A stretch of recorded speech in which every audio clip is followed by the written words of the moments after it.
Dynamite. Dynamite stuff. Yeah. Broadcasting live.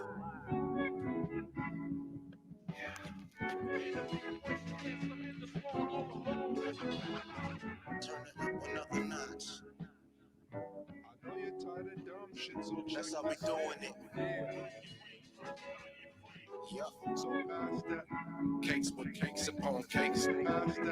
Cakes with cakes upon cakes. Okay, let's see. All right, we are live.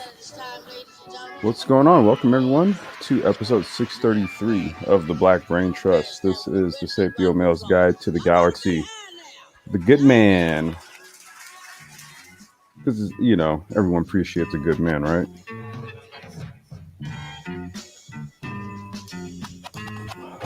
So, I'm going to talk a little bit about that. The good man. What's that about? What's good about him? What's good, B? So this one, like I'm trying to remember which one it was that I did. That was actually an addendum. So this one is an addendum to the Good Man live stream I did on my channel, and I will say this: like, this is kind of going off of observation and then objectively looking at the notion or the idea of good. Right, we're going to put that in air quotes. Good. What that is actually, right? Because I think what happens here is that we all, when you hear the word good, you get a thought in your head, right? And what that thought typically reflects is what it is that you find to be good. And so when you ask like a collective of people, do you like things that are good? Of course, everybody's going to agree to that, right? And the reason why you'll have an agreement with everyone is because in their head, they have an idea of what's good, right? Now, we didn't ask like, okay, do you all think this is good? Okay, then that's when we start splitting hairs as to what is quote unquote good and what isn't. That's where it becomes very subjective. So in some of these relationship conversations that happen in social media, it's always this sort of, okay, well, they prefer the bad guys, right? They like bad boys. And then like there's the nice guy, right? It's this sort of binary sort of thing, right? Or it's like, they like, bad boys, but see, you ignore the good men. Now, that when you say you ignore the good men, okay, the person saying that in their mind has kind of like the idea of what they are saying a good man is. Now, the person that they're saying that to has their idea of what a good man is. So we now come down to the subjectivity of what is good. There's no general consensus on this. It's a very weird, argument that I always hear, because I'm like, okay, well, what's good for one person, the other person ain't gonna care about it. So good is totally subjective. I put the definition of the word good in the description, and I'll just kind of, it's basically there's 4 different entries that apply for the most part. So one definition of good would be to be desired or approved of. Now, think about it, right? Like if you were to like attach it to like the dating conversations and stuff, right? both I guess you could say alpha males and beta male. I'm putting this in air quotes. Both alpha males and beta males are desired. Think about it. They're both different reasons, but they're desired, right? So both are good. Having qualities required for a particular role. Okay. Well, let's take alpha guys and beta guys, and well, they both have qualities required for a particular role. So I guess by that definition, both would be good, right? Possessing or displaying moral virtue. Okay, morals are subjective. That's subjective. You know, some people, you know, have a higher moral compass than others, right? So I guess it would just be a matter of if your moral virtue matches their moral compass, they'll view you as good, even though other people may look at you and just go, that guy's not the most well, not the most stand-up guy. And then there's giving pleasure, enjoyable, or satisfying. Right. So that's subjective. Okay, because both schisms can give pleasure, be enjoyable, or satisfying, I guess, depending on the particular role or the qualities they're displaying, you know. So I'm saying good is, it's purely subjective, and it's oftentimes when you hear these conversations about like the type of men that women choose, right? And then it's like this, well, there's this bad guy and then there's this good guy, and then I'm kind of like, well, okay, that depends on who's saying who's the bad guy, who's the good guy, because the bad guy's actually good to somebody, and then the good guy that you think is good is actually not all that great to that person. This notion of the quote unquote good man, I don't know. I'm not really sure. I'm 100% sold on this notion that there is such a thing.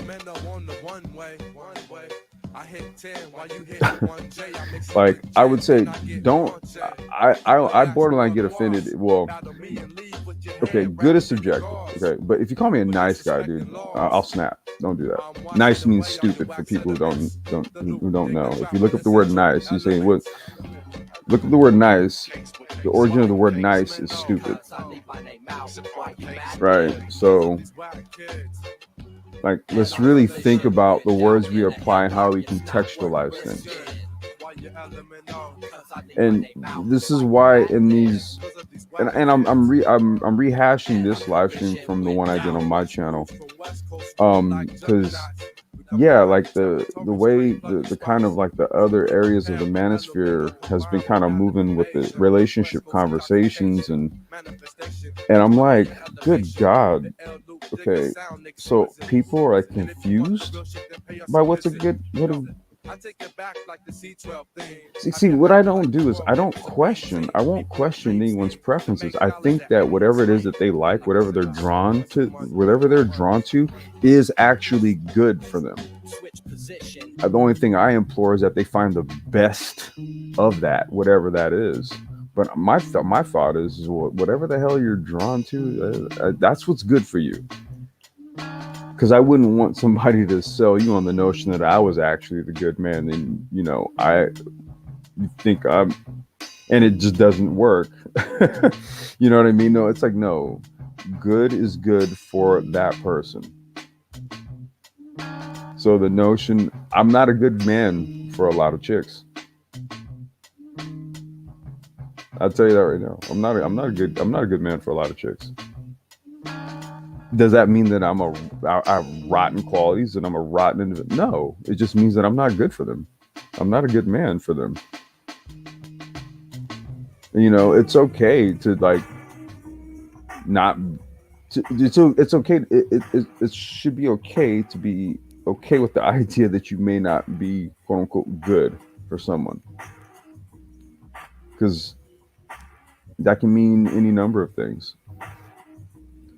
Let me check the chat. I was kind of getting my little ramble on here. Have you heard the new album by Jay Electronica? He released some songs on Instagram, but he's got a full album. I found best album I've heard in a few years. I was never really a Jay Electronica fan. I don't know. I'll check it out though. I don't know. I never really got hit. That dude never really. I mean, he was okay. That was about it. Everybody's be Jay Electronica, and then I listened to it like, meh, yeah, he's good. Meh. I don't know. I never really had any sort of. Okay, but yeah, I'll check that out, man. Peace. I appreciate you. Yeah, I don't know. I was just never really a Jay Electronica dude. Never.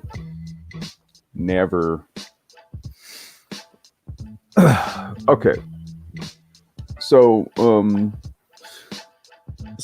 yeah, back to the good man topic, and this probably won't run long because, like I said, this I think even when I did this one on my channel, and this one was probably only like maybe like 30-45 minutes, but it's just really kind of breaking down this notion or this idea of a good man, right? They'll try to like give it an image of some clean cut brother. I guess he has a college degree and he's like in a suit or something. Like if you Google good black man or some shit, right, and do an image search and watch what comes up. But here's the thing, right? You'll get that image or some variant of that image, okay? But that's not the general consensus.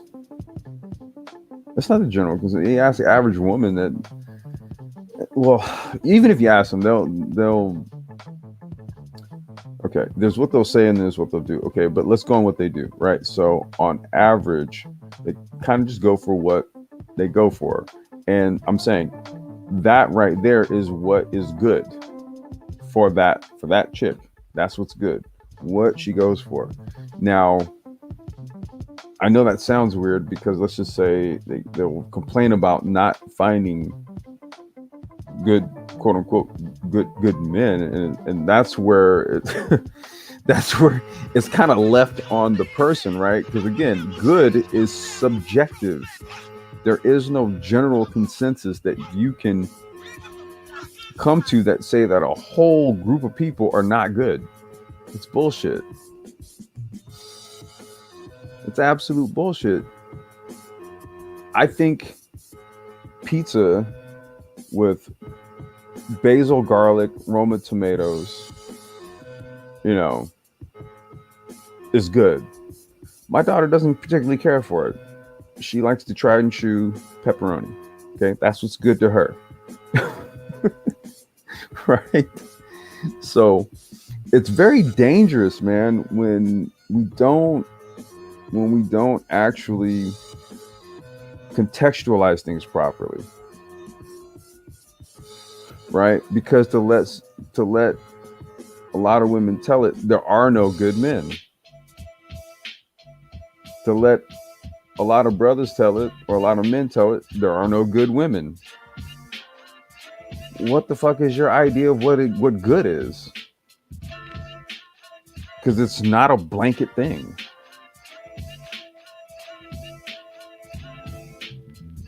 Like it's not a blanket thing. Hey, Miss Antisocial Socialite, how you doing?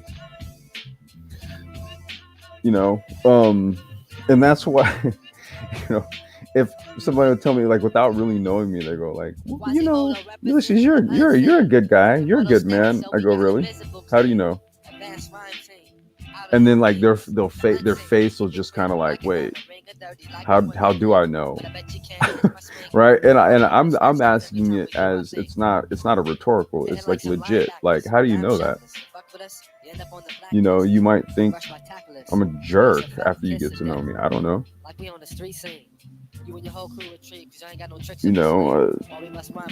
Once again, good is subjective. I've been told I was like a jerk. I'm an asshole, right? I think I'm like a pretty chill dude. Some people tell me, you're a dick, you're an asshole, whatever. But then, I have a lady friend who will tell me, well, I like jerks, I like assholes. So, and I'm like, okay, So once again, are you telling me like a bad thing is good, or like very, very, very subjective? It's the difference between good and useful. Well, I mean, well, we talked about that, Paul, in the definition of good, right? Because even in the definition of good, right, it indicates that good is to be desired or approved of, or having qualities required for a particular role, right? And I'm saying that in a person's life, people can have different roles, right? So see, each role there can be a person who's good for it.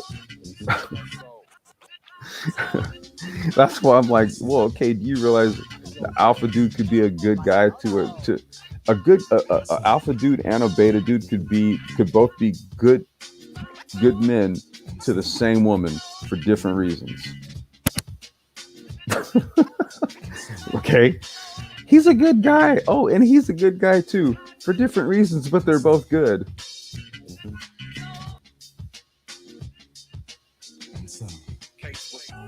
I mean, it's the oversimplification of concepts that we use on a daily basis. Like I said, the social media space creates narratives about good men and good women and bad women on such a pedestrian level. Like there's no actual dissecting of the actual words and what they actually mean, and instead it's a bunch of hypothetical scenarios to apply a very base understanding of a word. It's so intellectually backwards.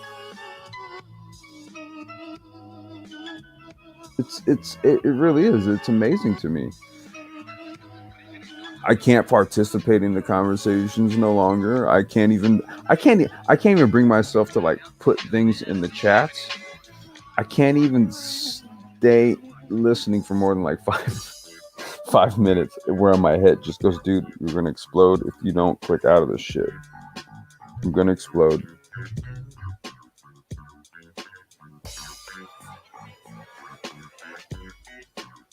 Hey, Miss A, would you like to join me for a conversation about good men?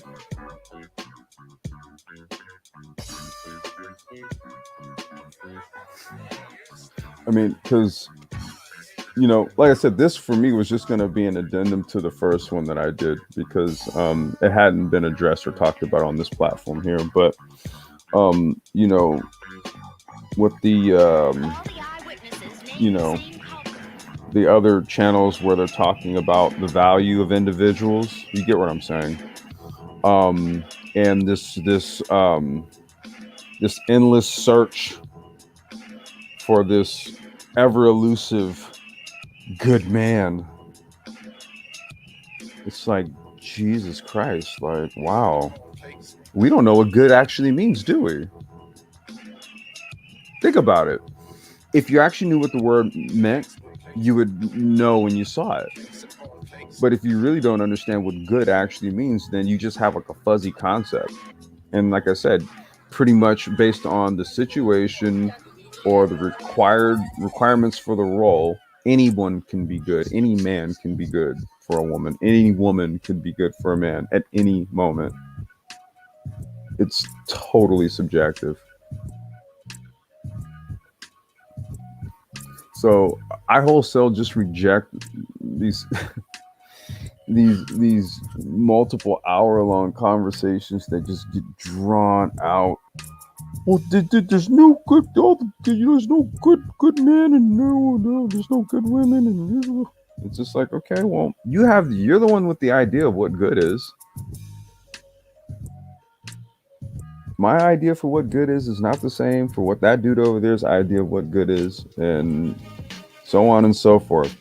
So if you individually say there's no good, fill in the blank, that's on you. That's on you. It's totally on you.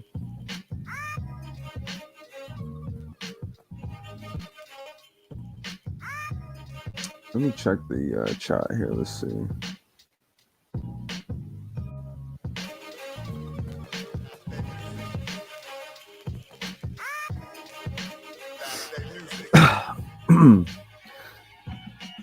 Yeah, you know, but it's like uh, from my observations, and like you have to pardon also sort of like the lapse in content on this channel over the last like 2 days, without revealing too much. So my day job is basically permanently transitioning to work from home, right? So the tech site that I used to work at is like shutting down, and I've been having to take care of things, and so things have been getting pushed back late in the evening, and then I'm just like, I can't do it. So this was one of those nights where I did have the time, even though tomorrow I'll be back over there busy as we try to wrap up to shut the site down. Um, so I'm not even sure why oh no, I was just kind of explaining why there hadn't been any content the last couple days. Tomorrow we will be back though with an open chat. We're going to be calling it the Black Financial Fellowship with Lionel. So that'll be a live stream we're going to be doing tomorrow. Lionel will be hosting. I'll be co-hosting. Ooh, what was that? Ripple, XRP, major JP Morgan, and U.S. government crypto statements. Ooh. Well, I need to check that video out. You guys, oh my God. Really? Okay. So yeah. Anywho, listening to a lot of the cringeworthy conversations that happen, the only thing that I can really do is come over here and then sort of give, kind of give a Sapio's angle on what my observation is, right? And my first observation is that there's not a true understanding of what the word good means and how it's actually contextualized. It's an individual mandate. There is no standard of what good is. It's a general concept. It's a notion. Okay. There is no general standard. There's no general standard for a good man or a good woman, because as soon as you start digging into the details, everybody starts having, I don't know about that. Oh, I object to that. Oh, I don't know. So, and then that's when you get into the slippery slope of, right, the variances of what's good and what's not. Okay. So let's deal with what is good, quote unquote, from an individual position. Okay. I can't profess to know what you think is good for you. I can only, as an observer, look at your outcomes and say, okay, if you're willingly choosing, right, then I'm going to assume that that's what's good for you. I'm not going to split hairs over it. That's why I think the notion or the idea of conversation about a quote unquote a good man or a good, it's bullshit. It's all bullshit.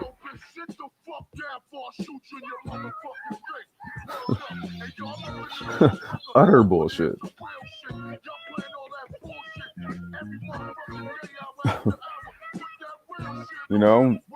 If what was good was actually good to people, you'd see a lot more good in the world.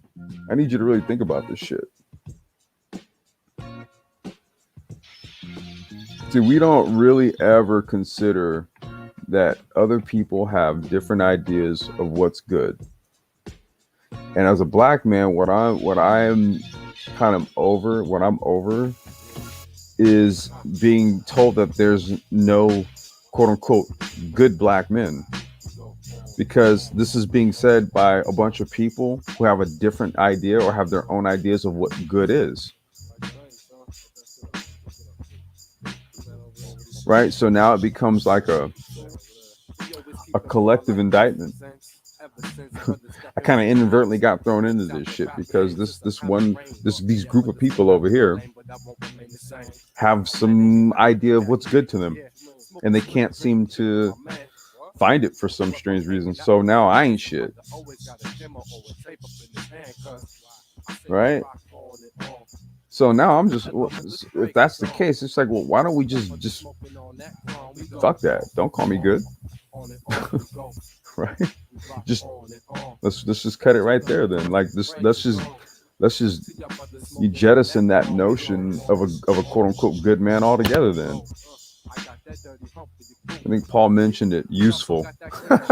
be more realistic about it. I can't find a useful man. Okay, well, look harder, man. All these sisters are just okay if you say so. I mean, because there's always people that just by virtue of like what it is you're physically drawn to and stuff like that, that you're going to ixnay out of the equation right off the rip. They may very well be good people, but we wouldn't know, now would we?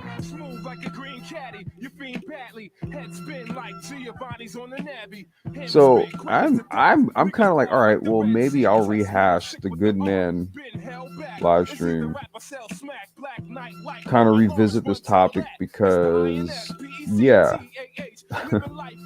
it's like chicks know what's good for them, dudes know what's good for them. If you can't find what's good for you, check yourself.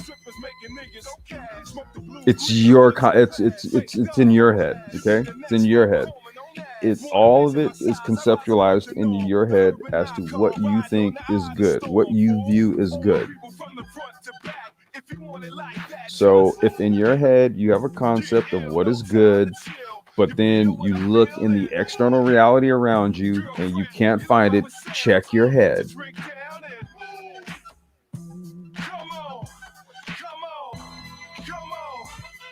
What you do now? Put your loot down. You can bet it on the new sound, heavy like a Hummer on deuce pounds. I mean, this shit is not rocket science, yo. I'm getting real sick and tired of just how stupid people are showing themselves to be out in social media, right? I'm like, goddamn, y'all don't even know what the fuck good is. This is pretty fucking sad.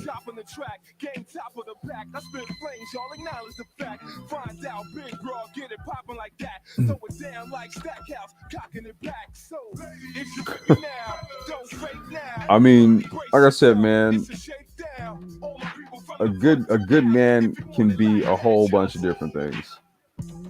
That's what's cracking me up about this shit. And you know, you hear it from people who they themselves can't verbally vocalize what a good man is, because if they could, that means that they would also be able to find it. You ever have somebody come up to you and let's say they lost something, right? And they're like, yo, I'm missing my and then they don't really tell you what they're missing. And you're like, okay, well, dude, I can't really help you find it unless you tell me what it, can you describe it? Can you explain it to me? It's just this, it's red and it's I don't know, it's hard. It's like, okay, well, what is it? And they can't explain it to you. Right? So how the fuck are you gonna help somebody find? How could you even identify something that they can't readily describe to you? Versus someone says, "Hey, I lost my iPhone 12. It's black, and there's a slight crack on the screen." What tells me an awful lot. Okay, now I know what to look for. Ask people, well, what's a good man in your eyes? What's a good woman in your eyes, right? And if they give you a very detailed description, then I'm like, well, how come you can't find that? That's very detailed. I mean, you can kind of visually profile somebody and then from there deduce. But shit, that's pretty that's pretty detailed, man. Like you have something to go on, right? So if you got something to go on, you got to go and find it, right? Versus if you just think a good man is just a dude who just does perpetually good shit. That's so vague, and that could be anything and anyone. Or you think a good woman is just she she cooks for me, she gives me blowjobs, and she doesn't talk to me. Okay, well, I mean, you're gonna have trouble unless no, you know what? Let me shut my mouth because I shouldn't have even painted that picture to create the scenario, and then I was about to go down the slippery slope and say something else. But you get what I mean. You get what I'm saying. If you have more of a picture, then you know kind of where to go. If you have like a social circle, you have people within proximity, you start to know where you can kind of go and pick and talk, and it's not that difficult.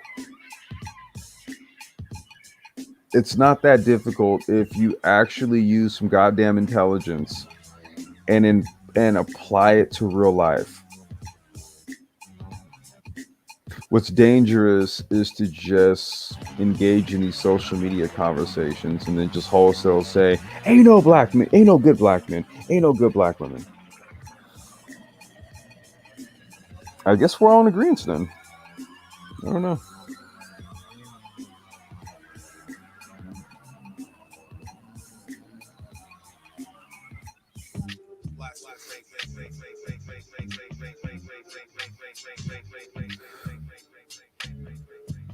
It's different. It's very. It's like it's very difficult for me to, I guess you could say, have like a productive dialogue in other spaces with regards to these type of subjects matters when people are far more interested in being entertained by the conversation than being informed or enlightened by it. And this is what I'm finding. People are more interested in being entertained. Like even if you like I heard and this really sucks. Right? This really sucks. I heard about this, but I heard like just because of some stupid ass like drama or something on YouTube or something, like some random chick got doxxed out of nowhere and she had nothing to do with it. And I'm like, it's just like, what the fuck? And she was, I guess, doxxed by some chick who, again, yeah, she doesn't think there's no good men and that you should do all this crazy shit. But then again, this is crazy begets crazy, and then you do crazy shit. She's obviously no good, but that's my own position, right? She's good for somebody, but damn, we're over here doxing people. And listen, at some point, intelligence is going to have to override these conversations at some point, because I think people are quickly going down the slope of idiocracy. One super chat at a time.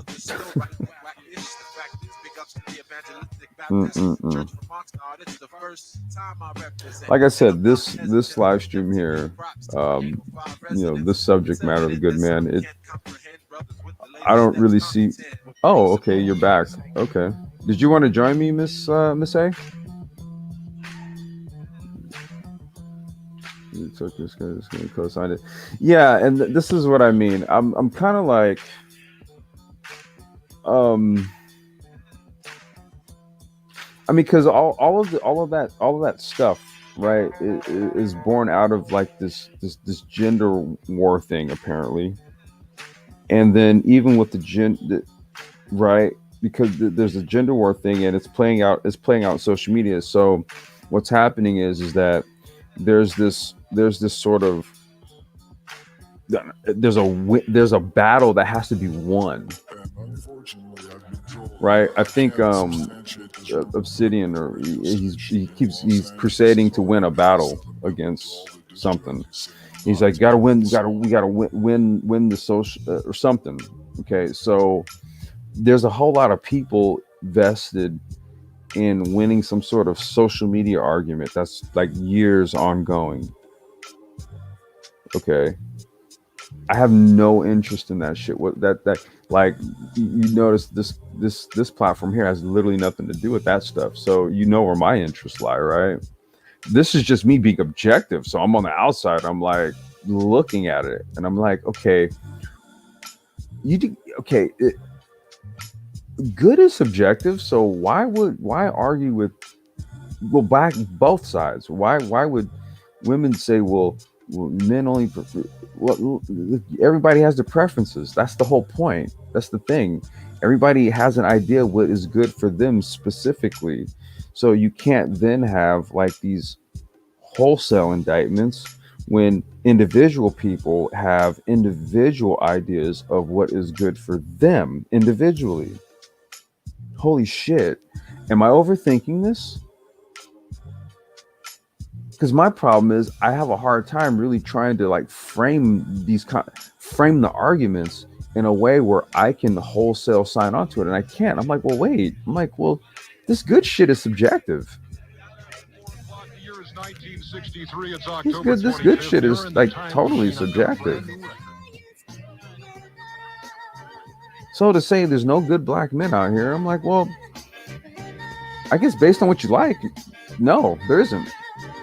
Or something. I don't know. Yeah. I'm like, I don't know. I like when I hear an individual person say there are no good black men, I'm like, you know, there's a lot of black men, right? There's a lot. Like none? So then I say, okay, well, shit, you have an idea in your head of what good is. And I'm putting that again in air quotes. Because like I said, you can read the definition of good and it's totally subjective. Let's go over it again. The desire to be desired or approved of.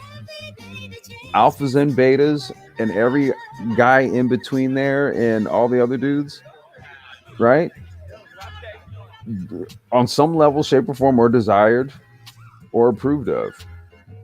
Having qualities required for a particular role. Okay, alphas, betas, and any guy in between. I'm pretty sure there's some role that they fit for some woman in their life. So that means an alpha, a beta, and any dude in between could potentially be a good man for her. Flip the mirror around. Same thing with chicks and dudes. Okay, there's some chick that probably has qualities required for a particular role. And so he'll say, yeah, well, she's a jump off. This wifey. This is, you know, my muse. This is, right? See, we're not being more specific. What are you good for? You're good for this. You're good for this. You're good for this. You're good for that. See, I mean, if I ask these chicks, like, okay, you say there's no good men. You mean to tell me there's no men that are good enough to like pay your goddamn rent? Oh, no. There's men good enough for that. Ah, see there? Fucking bullshit.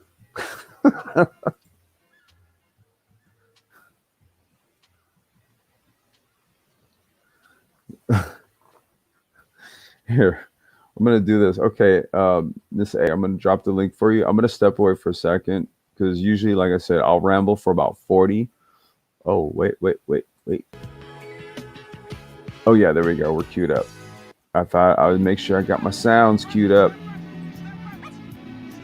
Okay, so usually, yeah, 40 minutes in, we're starting to run out of steam, but you want the link, so I got you. I got the link. From Oxnard, California. California. That's where we're at. Greatest to ever do it.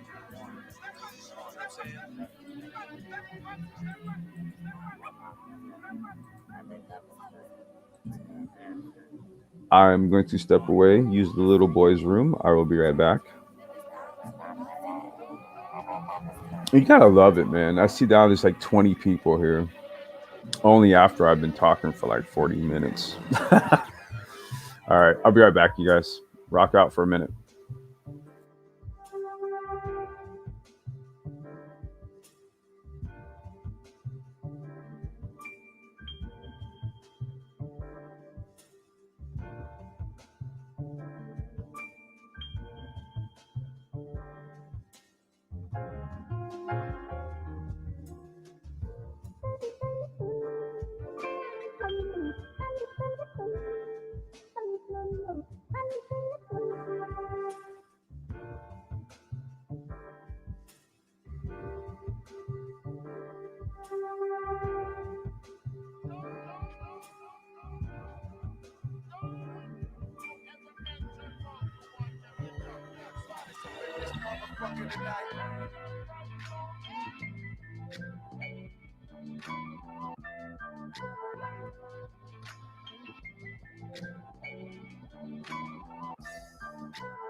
Okay, I'm back, and Miss A is making a coffee, so I will wait for her to finish making her coffee. But yeah, man, I always thought that good that ain't no good men. I'd be like, the hell do you think is good?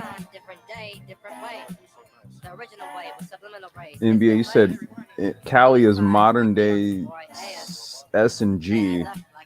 I mean, I'm born and raised here, and I don't know, man. I like Cali for what I like it for. I don't like a lot of other stuff, yeah, but I mean, the beaches and the mountains and the racetracks and all that, that's not exactly S&G. I don't, at least in my view, right? Like, I'll pick and choose what it is that I like about things. I've lived outside of California a couple times, and I found my way back, right? So, I mean, I think for me, it's just like I don't know, man. I need warm weather, and I need close proximity to as many racetracks as possible.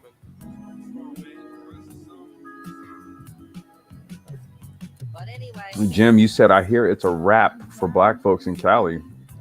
That was like shit. I don't know, 20, 30 years ago. That was the years ago, bro. I mean, yeah. I mean, I don't know. It's like, I don't know, man. We be getting the memo all late, but like I said, I'm born and raised here, so it was a rap. It was a rap after the crack era, basically.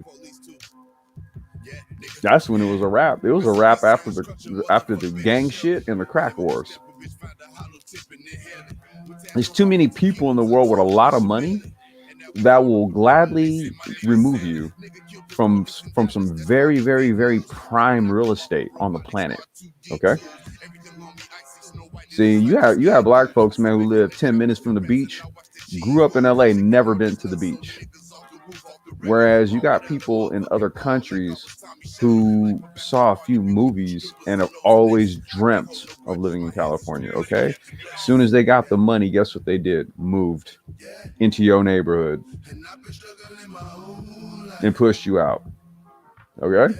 So I have to wholesale say to a large extent, man, black folks out here got to hold the L.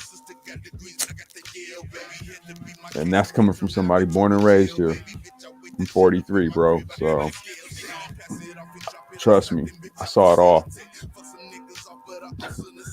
Saw it all, man. Just seen it just fuck off bomb real estate. Okay.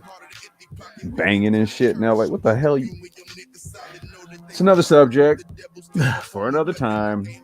Okay.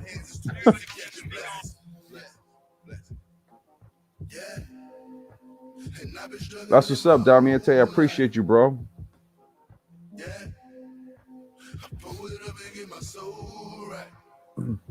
I mean, they didn't get pushed out, man. The problem is that, you know, here's what happens. You don't get pushed out, you get removed. And you get removed when you ain't holding your shit down. That's just what it is, man. The violence, the drugs, all the bullshit is a pretext. And that takes black folks' participation. So there's no getting pushed out. You were removed. And we can claim, you know, and invoke all these social ills and all that, but guess what? The one thing that you have all the power of is the power of the decisions that you make. So you can start with simple decisions that will change certain actions, and then from there, there's a crescendo effect. We never decided. Oh wait, you need the link? Hold up, I'll get it for you.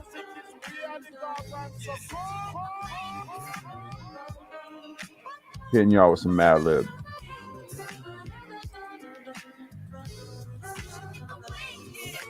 There you go, Damiante. You already know I ain't a hater.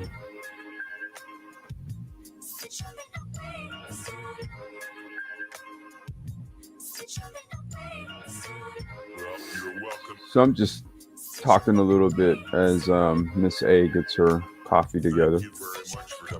I'm gonna ask her if she, like, does she do what is it, like a French press, like how she makes it? You know, cream, sugar, or is it raw sugar? Is it coconut milk? I'm a coffee dude, so which I'm actually man, I'm trying to make some changes, man. I like coffee, but I can't keep rocking with it though. That's the thing. I can't keep rocking with coffee, man. I need to switch it up. I need to get back to like brewing my own ginger tea. I have like this, so it's called super tea, man. My wife, it's a Korean tea recipe, man. We used to make it, man. She put me up on it. So it's like ginger. I know this is gonna sound weird, but you take a brown onion, right? Just that papery peel part on the brown onion. Just get a bunch of that. So that right there, if you boil it, there's a lot of antimicrobial compounds that are in the skin of an onion. So you take ginger, just the skin, not the actual onion where it's going to make it taste like onion. The skin doesn't taste like onion. So you take the brown part of the skin, okay? Ginger, skin of a brown onion, cinnamon, 1 or 2 cloves, right? You do some cinnamon sticks. You gotta do the cinnamon sticks too, not like that powdered shit. You gotta use cinnamon sticks, a couple of cloves, and red dates. Yeah, red Japanese dates. It can't be that medjool dates. They have to be red dates.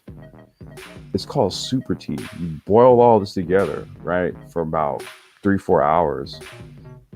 Then you have that stuff with a dollop of maybe Manuka honey or something. It's like a cold killer, a flu killer, anti-inflammatory. It's a whole bunch of shit, and it is great. And anti-inflammatory. It's a whole bunch of shit, and it is great. Hey, I hear myself. I know. I don't know why. Wait a minute. Hold on. Let me try something. Let me try something. Not you. It's me. It's me. It's me. I know. I don't know why. There we go. Morning. Hey. Well, good evening. I know. Yeah. How's it going? It's about 10:45 p.m. here. Do you hear music in the background? Yeah. Okay. All right. I wasn't sure. I had to do something with the screen there. I'm good. How are you? I'm good, man. I'm good. All right. Hold on. Maybe is it too loud? No, it's the TV. Okay. All right. Cool. How you been? First live stream of the new year. Oh man, yeah, Happy New Year! It's been a minute. We did we were. Well, you know what happened is that I was doing live streams on my channel. Yeah. And then I started doing them over here on the Brain Trust, right? So now I do the live streams over here. I'm not. Only thing I'm gonna be doing on my channel is I'm gonna go back to like my gardening, just my regular old stuff that I was doing anyway. It was just like me, like making a video if I want to go for a walk, or like gardening, or just just stuff. Like a vlog, yeah. Over here though, I got to go back to more of like the content type stuff. So like the tech live streams, and I figured, okay, the Sapio thing would be kind of cool to bring over here too. So that's why I stopped doing them over there. I started doing them over here. Oh, okay. Yeah. So that's all that's about. I'm just kind of over here doing stuff more. And then I have a gaming channel where I'm putting a lot of sim racing stuff. So I'm not neglecting my channel. It's just doing stuff elsewhere, right? Yeah. But over here, we'll talk about, a whole myriad of things, but then we'll also maybe even kind of have conversations about what we observe in the social media space. And,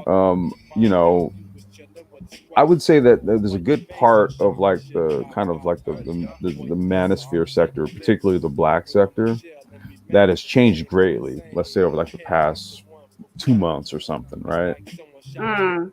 And there's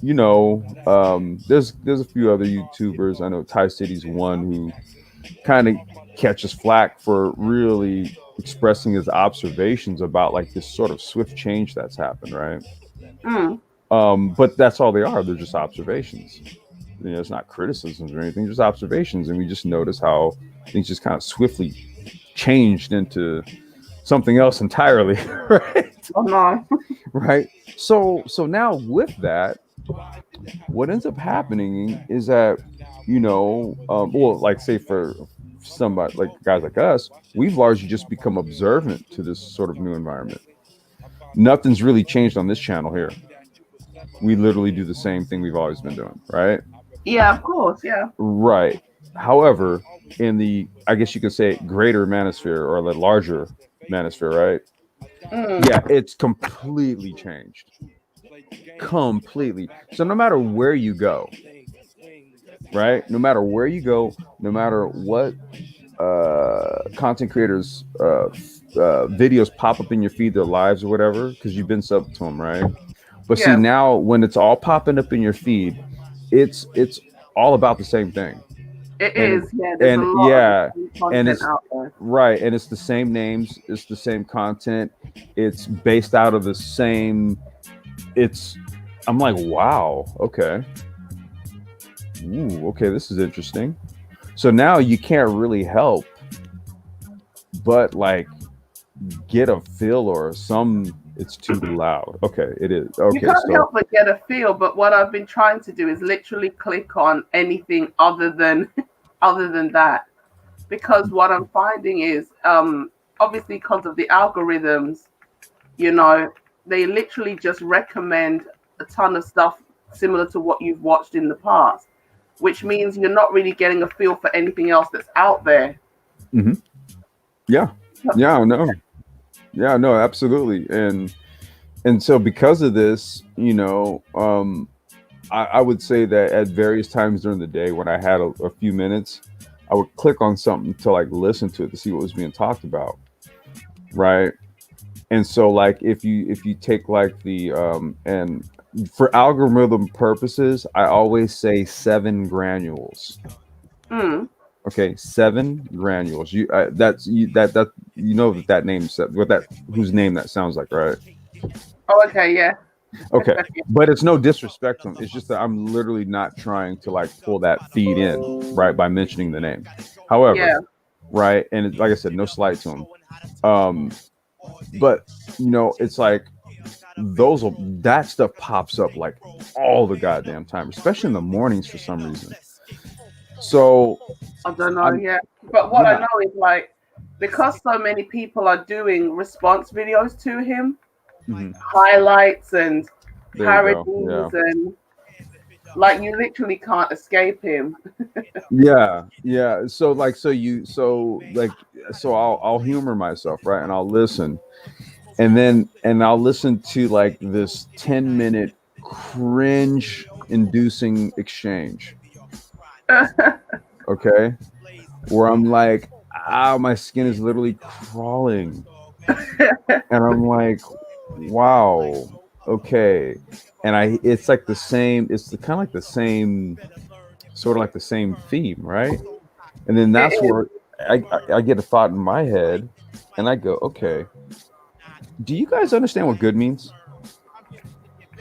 Yeah, evidently not. Yeah. What I mean, what is good? What does good mean to you? But the thing about it is this. Good is, as you said, you took the words out of my mouth. Good is subjective. Okay. But the thing about it is this, it's good for you. What is ideal for you is not necessarily ideal for another person. And I don't want to get caught up in that whole, beauty is in the eye of the beholder. I hate that expression so much because it's pointless. But there's truth to it in the sense what one person needs is not necessarily what another person needs or values or likes or whatever. So this conversation about there being no good men is really a deflection in a lot of instances where the women are like, the men that I'm sexually attracted to are not doing what I want them to do. Therefore, they're not good men. But that's what that conversation means. The men that I want are not doing what I want, and I'm upset with them because of it. So I want them, but they're no good. Yeah, I want them, but they're no good. Okay, They're not doing what so wait, so do they want no good men? it's the short answer comes off as yes, but it's Okay, it's, well, it's more about they want the men that make them aroused, and the men that make them aroused are dysfunctional, you know, to then a I would argue that those men are actually good for them. some of them probably are, some of them not so much, but the outcomes speak for themselves. I think Right. part of the issue as well is if you keep attracting no good men, then you kind of have to accept you're the common denominator. So the Exactly. lack of goodness is not really in the men. As you I said, was, there's a lot of yeah. men out here. So how come you can't seem to find any? Well, and like I said, well, good. I'm like, well, okay, that's in every person's head, and that's all different. So then I can, as an individual, I can only assume that whatever you're dealing with is something that is good for you, that you like it. Otherwise, you wouldn't be doing it, right? Yeah, Whether it's, yeah and nay. huh? I'd say yeah and nay. I mean, well, I'm being very pragmatic about it, right? I understand. I understand that there is gray area nuance to things, right? However, if I'm to start with a very sort of pragmatic base, okay, good is good and bad is bad. Like the words exist for obvious reasons, right? Because there is conceptually what is Picture, good yeah. and conceptually what is bad. And in all of our heads, we have a general understanding of what is good and what is bad. Okay? So since I, as well as you and everybody else knows this, we have to start with a base level of accountability. We have to. Yeah, we have to strive to. Well, you have to. We understand what good is. We understand what Well, bad we is, should. right? That's the problem. We should, but when I have this conversation and I'm kind of arguing with myself about it, which is quite often, I'm the only one out here that I can talk to about these issues. I'm joking. Um, the issue here is you're dealing with people with legal power, and I'm not going to get into let's take women's rights away, but that's the problem. You're dealing with people who have a certain mindset but legal power. They have autonomy, they have agency per se. Mm-hmm. Mm. Trying to make people value something they don't value is a losing game. And that's why a Well, lot of people are becoming frustrated because you're trying to encourage people to make what is the obvious logical choice, but they're attracted to dysfunction. And that's where the problem comes in. If people are gravitating towards dysfunction, if their imprint is for dysfunction, then unfortunately, no matter how logical the good right person seems to be, mm-hmm. they're still going to have an issue picking that person. Is it good for two dysfunctional people to be together as opposed to like a dysfunctional person getting with a functional person and kind of ruining the functional person? Would it be Yeah, I think better? it depends on how much of a degree of separation we're talking about. Because, for example, I'll use myself, right? I am antisocial. I do have like introversion and things like that. And Mm-hmm. one of my exes, he wasn't antisocial, but he was, I don't know which word to pick now, but What, extroverted? crazy. Oh yeah, he wasn't an extrovert per se, but he was definitely more extroverted than me by a little bit. So I would be like, let's go out and spend money. Let's go out somewhere. Let's go for a walk sometimes. And then other times I'd be like, I don't ever want to go out again, kind of thing. And then he was like, I've got my friends, I've got these hobbies, I've got these interests, and I'm going. So he kind of brought me out a little bit. And yeah, he kind of like made me go out more. And I don't know how to say it. In certain areas, he calmed me down, and in Mm-hmm. other areas, I was like jazzing him up a bit, like, come on, man, let's buy this, let's go here, let's try this, let's do that. And so we were very similar in terms of core, but there were just slight differences in different areas where he needed to come up and I needed to calm down. So if you're getting a dysfunctional person, my thing is usually just get help. Like I said this to a guy once, like you don't need a girlfriend, you need a therapist because you're not ready. And you know, I like the guy. I'm not going to deny that we started seeing each other, but I regretted it because he had too many issues. And that's one of the reasons why I'm an advocate for like, don't be a savior for people. Don't try to help people when they're going through crisis per se. Be there, be supportive. But yeah, there's a limit to how much you can support somebody when they're not doing that work because Right. you're not qualified. You're not qualified. And if two dysfunctional people is a bad idea, because you're both going to be probably like in some type of codependent dysfunctional relationship where you feed into each other's bad habits.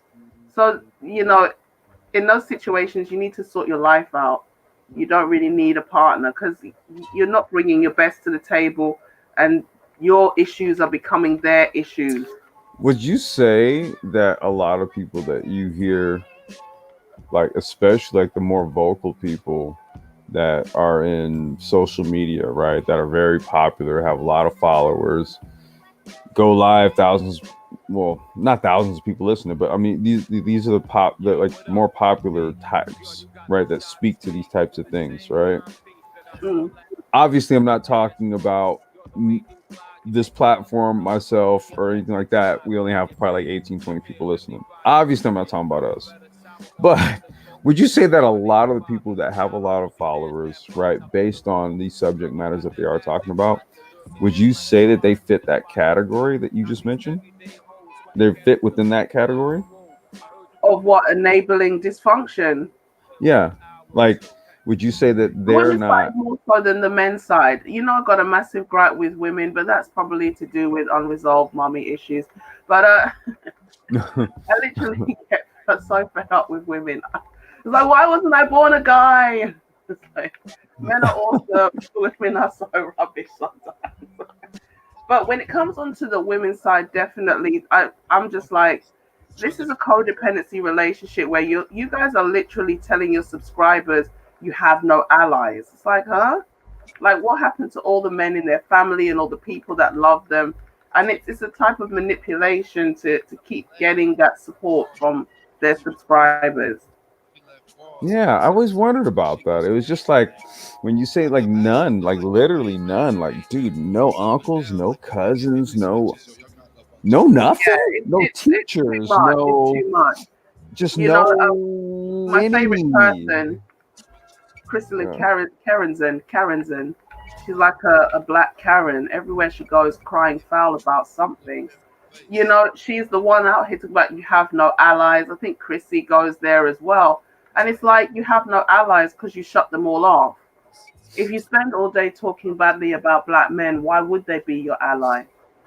I mean, Who- I'll tell you right now, like you realize that those names, you're probably like the first person to ever bring those names up on this platform. You do I realize that, know, right? I'm obsessed.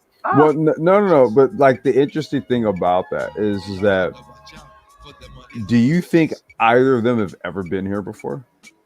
huh? I say any of. Do No, you think? Right. Do you they could think? have been. Huh? They could have been because they want to scope out their opposition and their competition. So Well, how are we? How would we be opposition? not you, but I do know that some of those channels are subscribed to certain channels. I'm not going to say who and to Okay. which one, but I've seen it with my own eyes. They do. They want to know what black men are talking about so they can counter those points and things like that. Interesting. And the thing about it is this: they're not going to acknowledge a channel like the Black Brain Trust exists because they Hmm. need to also paint the narrative that the black men on social media only spend all day bashing innocent black women. That's a very enlightening observation. So they're not You going just to shared. highlight channels that actually talk about anything other than what they want to talk about because that would undermine their narrative. Amazing. Yeah, I mean, it's ridiculous. The things that they say, and you think to yourself, how can there be entire channels in the manosphere, in this sector talking about uh, science, technology, finance? Not every conversation is actually about women, but yet somehow all they do all day is bash. It's like, huh? Yeah. But that's the intellectual dishonesty that keeps the narrative going. You can't, you know, it's what it is. No, I mean, I'm glad you. And I mean, I'm glad it was a woman that shared that observation, Oh right? yeah, you Like, know better. the reason being is because outside of Miss Reigning Woman, who's our, she's our she's one of our moderators here, but she's like Mm, really active. She runs the Facebook and the Twitter account mm, okay. for the channel, everything. So it's like, for us, you know what I mean? It's like, look, the women who really believed in this platform and what it is that we do here, we value them. Okay. So there's no like that's why I'm largely just observing it because I'm like, well, over here that's not what we do. I mean, we've got few female moderators that really do a lot for us. Okay. And we appreciate them for that. And I mean, we've even given them tokens of our appreciation as a result of this, right? So Yeah. we've reflected how we value the women who value us. Okay, this is like literally on the record with this platform here. So I think that that observation that you said was interesting, because I was like, Mhm. I wonder if they've. I mean, Brain Trust has been around. In April, it'll be 3 years. We've Mm, been around for a while. that's true. Yeah, we've been around for quite a while, but you never hear us brought up. I used to make the rounds, like to really maybe try to draw some audience back over. I would get into the other conversations about relationships, whatever. But what I would try to do is inject the sapiosexual position on it. Mm. Really wasn't receptive. It wasn't receptive. It's too high. It's too highbrow, and I don't mean to say Yeah. that in No, no, like no, no. It is what it is. I'm not trying. It's not No, it is what it easily is. accessible. It's not easily accessible. It's not something that people are familiar with, like game or female nature or something. But you and I No. have talked about this before. I mean, it's really just taking an intelligent approach to who it is that you choose to have romantic involvement with. Why is that such a novel concept? I don't know. Okay, well then, we'll opt to not use intelligence then, okay? Uh, Fine. Right? It's like, okay, well then we won't do that. but that's the thing. It's like it's going back to the conversation about making people want and value something that they don't. Mm-hmm. Mm. Unfortunately, people are emotional. They're guided by what really gets them going emotionally at the time, not necessarily what's in the long term best interest. Yeah, but So, doing that leads you to doing stupid stuff like doxing innocent people and stuff yeah, I like mean, that, right? That kind of stuff. childish behavior. Well, basically, what happened Yeah. was, yeah, Shira basically accused this woman called Soraya of being Jessica. And then Yeah. she sent her subscribers to go and basically harass this lady. Um, and the subs went over there and literally were just spamming her chat with all kinds of just nasty comments. But what is all of this born out of? Well, it's jealousy. No, I mean, but like even the platform that this person who doxed this innocent person, what does her platform espouse? Shira is like a woman who teaches women to be sugar babies and how to finesse men out of Okay. money. Gotcha. Okay. So Jessica's first video, I think, was how to recognize a gold digger, and I think that struck a nerve with Shira because she's open about teaching women to be gold diggers and wanting a man for his resources. I don't have a problem with that. That's right. There's no point being with a man, and you guys are struggling to keep the lights on. Mm-hmm. Okay. But obviously, the thing about Shira is she uses deception. She advocates lying to men in order to increase your chances of getting success with them. And so I don't know if in that first video that Jessica did that she actually mentioned Shira, but it Mm-hmm. is alleged that Shira was actually the first person to throw a blow in the form of directly doing a response to Jessica X. And that's where the saga kind of began between them. And Yeah, I just heard that some young girl unfortunately mm, was basically said that this was this other person, and then she got drunk, and that was where I was like, whoa, dude. So this is what, so the manosphere's turned into that. Interesting. Very, very, very interesting. you see, Oh, so oh, yeah, so basically that's what happened. So there was a back and forth because when the whole, 7 granules thing, average whatever, happened, Yeah, there the were a lot average. of people who made response videos. Kristen Kerris has been on an absolute tear, going in on Kevin for like the last 6 months. She's literally done about 6 or 7 responses to Kevin in some shape, form, or fashion. And so, as Jess was reviewing the 7 granules business, she used some of Crystalline's Can footage we as also well. say Professor X? Professor X, Yeah, Dr. yeah, X. yeah. Dr. X and 7 granules. Okay, go ahead. Yeah, so da, da, da, da, da. So in reviewing some of Crystalline's, Miss Karen's um material, a kind of a feud between the women in that sector and Professor X broke out. But this happened all in the manosphere, though, right? Well, yeah, if you count Jess as part of the manosphere, then yeah. Well, no, that's the ironic Because part the thing about. about it is, for me, she's embraced by the manosphere. Obviously, she talks red pill talking points, and Well, I would the say audience is I would say mostly that men. she's I would say that and this is just an observation. I would say that there was an algorithm reset and then the manosphere like kind of default became co-ed. So the red pill people had nothing but to accept her because she Yeah, wasn't saying yeah, anything that was kind of counter to them. So they kind of got forced into saying, okay, well, she says things that I agree with. And that's kind of how have taken that. Because all of this from like an outsider's perspective, I'm like, dude, this is utterly amazing.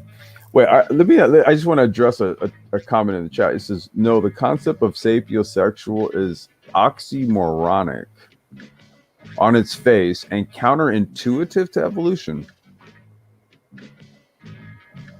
Huh. Okay. no, I disagree with that. But I Chris, don't. go Then ahead. Go ahead. what are we Expound. talking about? I mean, No, how much expound. more do we need to evolve? Wait, say that again. No, I said, how much more do we need to evolve? I think we're pretty all right as we are, aren't we? Well, I think what NBA fan may be saying is, and I got this led to a very interesting series of exchanges with a Mr. Fantastic that I had. Mm, I I was talking about the whole sapiosexual thing. Okay. And I think I think Mr. Fantastic kind of echoed the same sentiments or something along those lines. Where basically he was just saying like, I'm not really sure. It was like, okay, you're saying intelligence is an attractive measure that you place importance on above all else, but then I'm told that that's not actually. Wait, let me see. That it's actually oxymoronic. Okay. So that means that I cannot be drawn to a woman sexually if she's intelligent. That's kind of what I'm reading. Because it's oxymoronic. So what that would mean is that intelligence and sexuality are kind of juxtaposed. mm.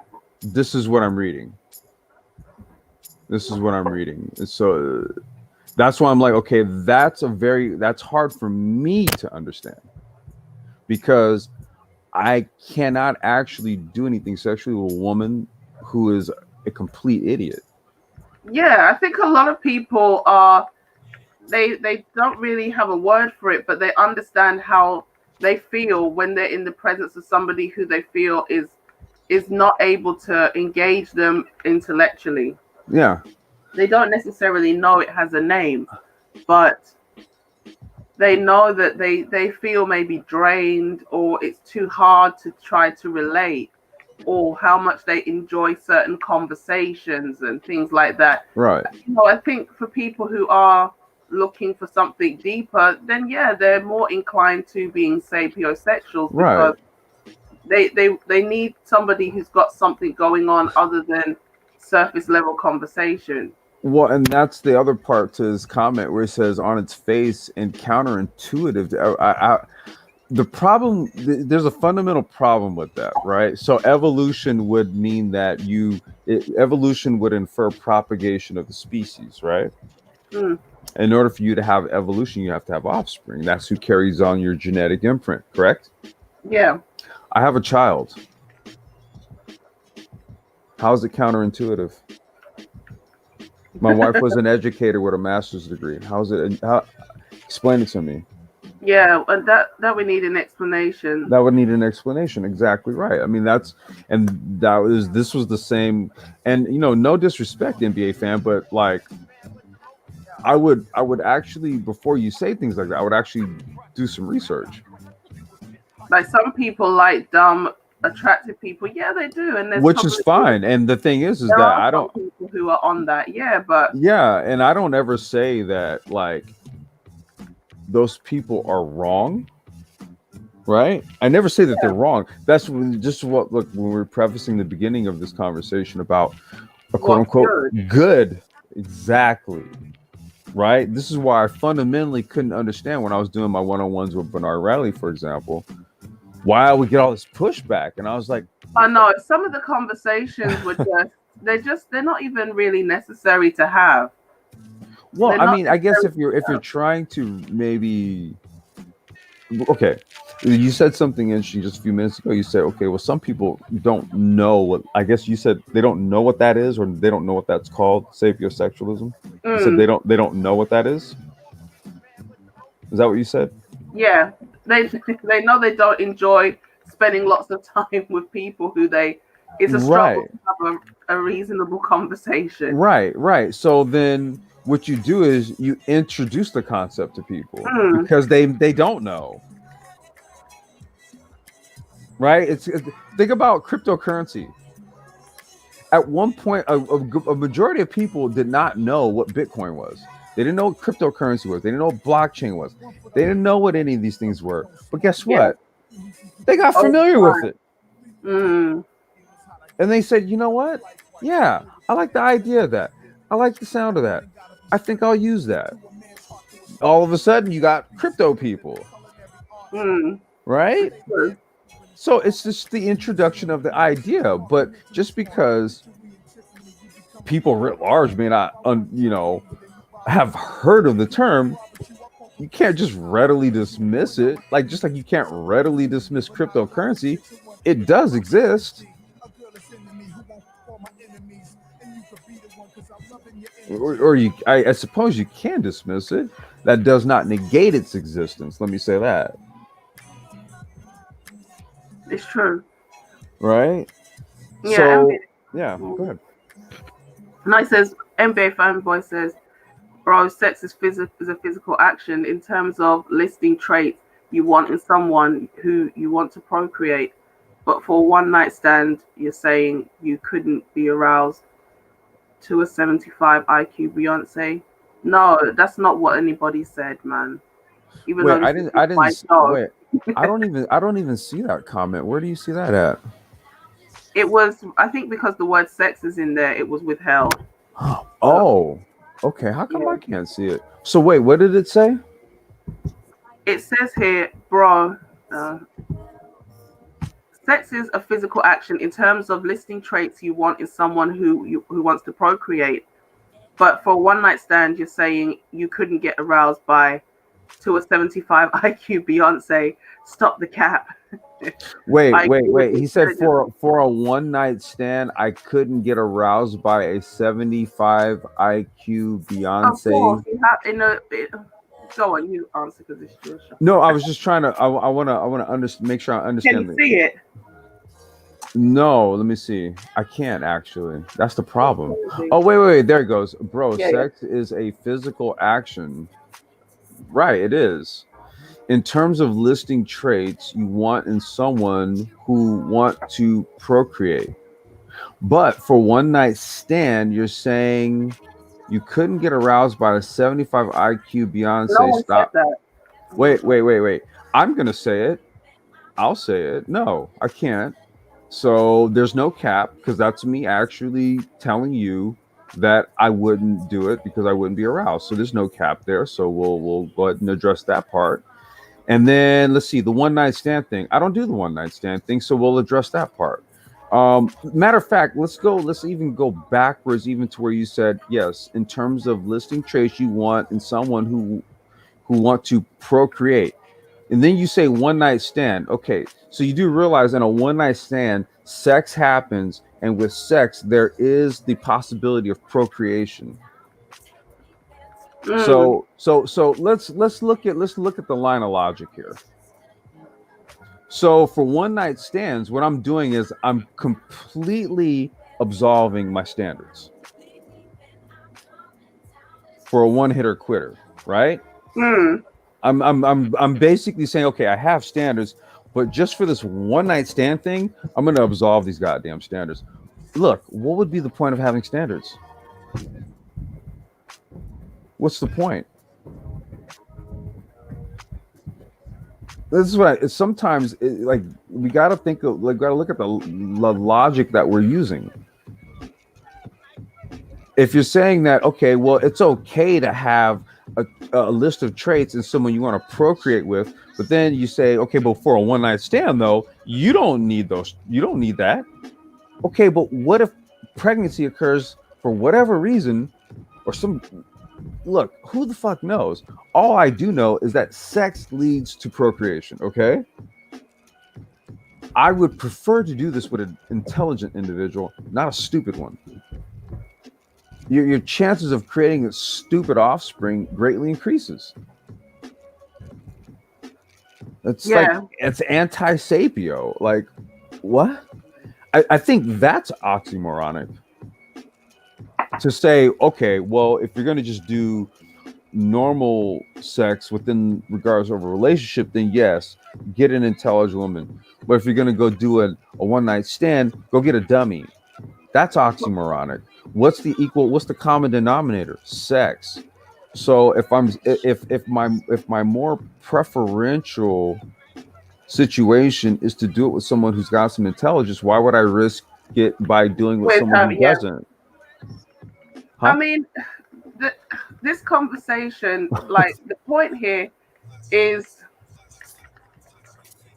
like I said in the comment section, when you're having a one night stand with somebody, the only thing you have to go on is how they look. So if you're trying to just, hit it and quit it, of course, physical attractiveness has to be very high, because how would you get aroused by somebody you don't know unless they are incredibly attractive? Because Yeah. when it comes on to long-term relationships and, you know, again, the issue here is we have people who do procreate, with people they don't really know, right? We do Mhm. have, the oops babies, all right? But the goal of either, like you said, the one night stand was not to have a child, it just happened like that. Okay, so the goal was the sex, not the child, but the child is a byproduct of the act. Right. So, really and truly, if a person is consciously trying to find a person to have children with, the way they approach the situation is different from the person who accidentally gets pregnant. Right. So it's not even, with all due respect, it's not even like, I don't know how to describe it. Like, I can't wrap my head around, because the goal is never to procreate with a one night stand. The goal is to have sex, but like you said, the byproduct could be a child. Exactly. It's And kind of like so, my own built-in insurance policy. Okay. It's called, I know this sounds crazy. This is me being responsible and accountable for my own actions, the way I go about having sex and stuff. hmm, Sounds crazy, I know, but that me saying these things would actually be me doing that stuff, not contributing to the problem, right? yeah, Responsible sex practices and all that kind of stuff, right? That would be me actually practicing that. Right? You know how all the black men have all the kids out of wedlock and all that? hmm, Well, because I do what I do, guess what? I'm not that. right? But hey, Jesus, Yeah, so why do we make life so fucking hard? stuff that's so simple, so complicated. I know. Oh That's my why these god. conversations they get a little bit circular. They get quite draining because it's like there's certain things here we shouldn't even really have to discuss. But Yeah. I mean, he says it's any arousing attribute. It doesn't. not What do you mean? really. Wait, any? What? Any? Like, how many arousing attributes does the opposite gender have for you, NBA fan? Just curious. I mean, I don't like. It's not like okay, there's intelligence, and then there's like these other ones, and then I'm like, okay, well, the other ones arouse me. Wait. That's just not how it works. That's just not how it works, dude. I'm sorry. Yeah, it says NBA said most men engage in casual sex but don't contribute to the problem. We know that a large part of the problem is the women So, because we know that black women have the highest rates of multiple children with multiple men.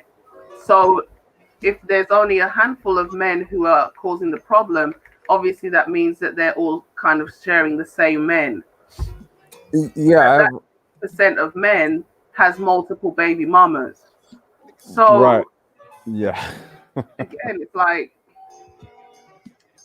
this is going back to my point, which is you have adults who have legal power, but they don't accept agency and accountability. So it's almost like giving a license to a child because they have the right to do what they want, but they still refuse to be accountable for the outcomes. So yeah, men do only 19% of men, according to you, contribute to the problem, but they've got a co-conspirator called the woman who's I got the mean, law on her side. so wait. What's going on? Oh, what's good with you? What's going on, brother? What's popping? What's going on? No, I'm just trying to really parse out what NBA fans trying to get. He said 19% of black men have kids out of wedlock. Um, okay. What are we saying there? I'm not sure what we're saying there. I know I'm a little lost. I'm a little lost. And Oh, I was hoping you could help me out. well, I was trying to help you out, but I'm lost. I'm lost. I'm lost because I want to know NBA fans' position. Is he against does he have something against being a Sapio-Male? I, Or no, that's what I'm trying to parse out here. That's why I was like, hey, help us out, man. What you got on it? well, I was Because trying to get you to help you me and I out. was just talking about this last night on your joint. Right, most definitely, right. Yeah, go ahead. You got it. No. And once again, it's no disrespect to NBA fan, but I'm just lost. Okay. Bro, shit, I've lost too. I'm dead ass, dude. I'm like, yo, help us out, man. If you wanna expand on that, or yeah. I mean, I thought, based on his comments, I thought that he was going against, or he didn't believe the aspect of a sapiosexual or the aspect of someone being attracted to intelligence. I was assuming that, but now it came to the topic ended up changing to one night stands, and then now 19% of black men have kids out of wedlock. I mean, I'm lost. Yeah, that's all it was. I'm just trying to get context of the 19% of black men out of kids wedlock. I just want to get context on that. Bringing it back to the previous conversation, arousing doesn't have to be. See, here's the thing. You're saying it's any arousing attribute. As a sapiosexual, okay, that arousing attribute is intelligence. So that's what I mean. It's kind of like, look, I'm not saying that that ain't the case for other people. This is probably like the issue that I had with Mr. Fantastic, where he came up and kind of argued the same point. And I was like, well, look, okay, that's not to say that might not be the case for people, But then there are people who need some intelligence in the other person, man. It's just that shouldn't be something hard to accept. I mean, complex. Yeah, you got to go ahead. You got it. I think the lady's name, the young lady's name in the panel, I think her name is Antisocial or the antisocial socialite or Miss A. Okay, to both of you, right? Like the concept of a sapiosexual in my eyes is something to me that's common sense based, because I feel that it's common sense for any decent person to be attracted to to the intelligence of someone of the opposite sex. Yeah. I'm to the level that's common sense. And now, and you know, shout out to Sir Obayahu in the comment section, because I spoke about this with him on one of my panels in a few weeks ago. Mm-hmm. It's like, I believe when it comes to attraction, there's different levels of attraction, or there's different aspects of attraction when two people of the opposite sex are attracted to each other. You can be attracted to someone on a physical level. You can be attracted to someone on the level of intelligence. You could be attracted to how someone carries themselves. You could be attracted to the fact that this person have excellent values and excellent character. You know, do I make sense? Or Yeah, no, I'm listening. Yeah. So basically, what I'm saying is that when you have people who trying to go against this, the concept of sapiosexual, and who think that attraction is only physical, that person don't know what they're talking about. And I'm just being general when I'm stating that. I'm just stating that in general. I mean, man, it's just like, dude, like, I see baddies all the time, man. I ain't trying to fuck all of them, man. You know what I'm saying? It's weird when I hear that kind of stuff. It's like, man, every day I get up, I go to the grocery store, man. I go something simple. Go buy some almond milk or something. Chicks in yoga pants, and I don't. The first thought in my head isn't to go and smash it. You know what I'm saying? Like, I don't.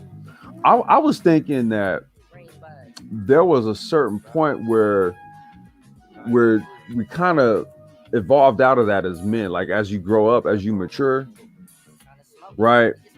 It's like, for me, like at one point, maybe like in my late teens and my 20s and shit, like, me and the homie kind of like, do the little elbow bump to each other, like, yo, look at that, yeah, right. But then it's like, dude, I'm 43 today, man. I go to the store, I'm just going to the store, right? And if I see a woman, and it's just like, oh, okay, that's nice, and that's it. Yeah. You know what I mean? And that's it. It's like, okay, she look good, and and okay, what else? Right? Yeah. And that's all it is. Where sometimes I'm just kind of like, well, I'm not really sure how much, or like, as men, like, if you're still supposed to keep putting all that shit on it like that as you get older. I don't know. I kind of lost that shit. I say it's natural, but it's also a thing where as you get older, you've got real world things to think about. Well, hey, Miss A, I don't mean to cut you off. NBA fan is 19. Okay. All right. Oh, we got it. Makes sense. Greetings, y'all. What's going on, Obadiah? What's going on, G? You know what? Yes. Okay, NBA fan, we're gonna cut you some slack, bro. You're 19. You're young. Oh, okay, that yeah, baby, that man. No, okay. He's been on the Master Teachers panels before, and they chewed him out. Would you say, Miss A? I'm not cutting him any slack. Oh, well, you know what? Okay, well, the lone female on the panel ain't cutting you no slack, bro. We men, I'm like, okay, man, you gonna get older. You'll as you get older, you'll see it differently. But we got a lady on the panel though, man. She ain't about to cut you none. Yeah, bro. yeah. I've seen him before. He was on BJ's panel. They had something similar to this discussion, and they kind of chewed him out a little bit, and they had to, kind of build him up. So, I've seen him before. He ain't nobody. No. He's 19. That's what I mean. It's yeah, like, okay, yeah, but he's nobody. I've seen him around last year. I'm like, he does this all the time in conversations, and I've heard him on the panel one time, and I'm like, man, kid, come on, man. Well, I mean, that's the the operative word. You smartest said kid. the smartest young man I've seen so far that appreciate this platform. What's his name? JoJo. He be on the other guys' channels a lot, and then he talked to MOT. He said, "Man, I salute you, man, for what you're doing, and you're going on the right track instead of these other youngsters." Talking about his generation, they're doing the same mistakes that they've done, in his time when they were younger. But they salute a guy like this who's more mature than the others and his peers. It reminds me of myself too when I was that age, but I didn't have the girlfriend like around that age because I broke mine off at 21. So yeah. See, I never had an issue with that. Yeah, and hey, wacky man, I saw your recent video with with the Mansfield 1.0 discussing this, and then I think I laughed halfway through in the comments, and you was talking about them other dudes, and I was just laughing. And Yeah, I was on there last yeah, night. yeah. And I saw that and I was like, damn, I missed that stream. But I like both of y'all's points. And one guy just kept arguing points like, look, you said something about the pumping and dumping. You mentioned that in recent videos and you discussed it and say, man, I don't believe that. I don't believe that either. I mean, that is kind of dangerous. Well, we were just looking at like, again, like the one night stand thing and all that kind of stuff. I mean, what NBA fan ultimately has to realize here that like oftentimes like that's how dudes get caught up. Exactly. Yeah. Okay, because I got Yeah. too many homies that got caught up like that. So when he's kind of like coming back and forth with me, I'm sitting there like, dude, you know how many homies that got caught up with that dumb shit?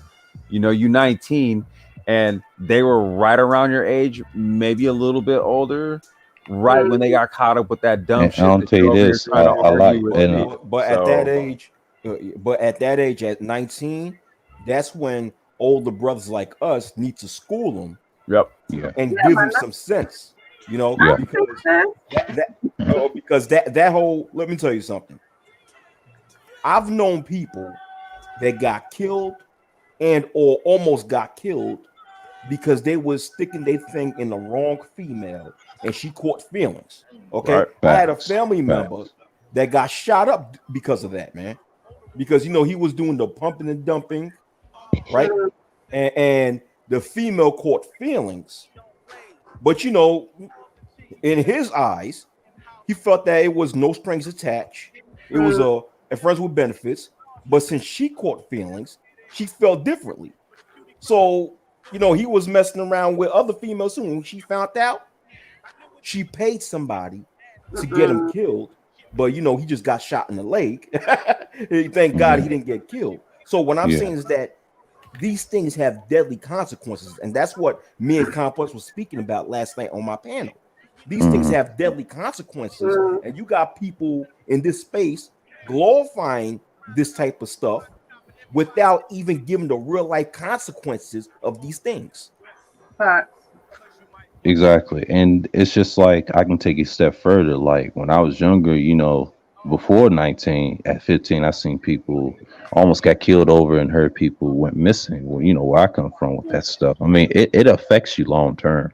Now, if you survive that from, our era, you'll be like a broken dude right now. You'd be like basically like a half Pookie or a Ray Ray with scars on you.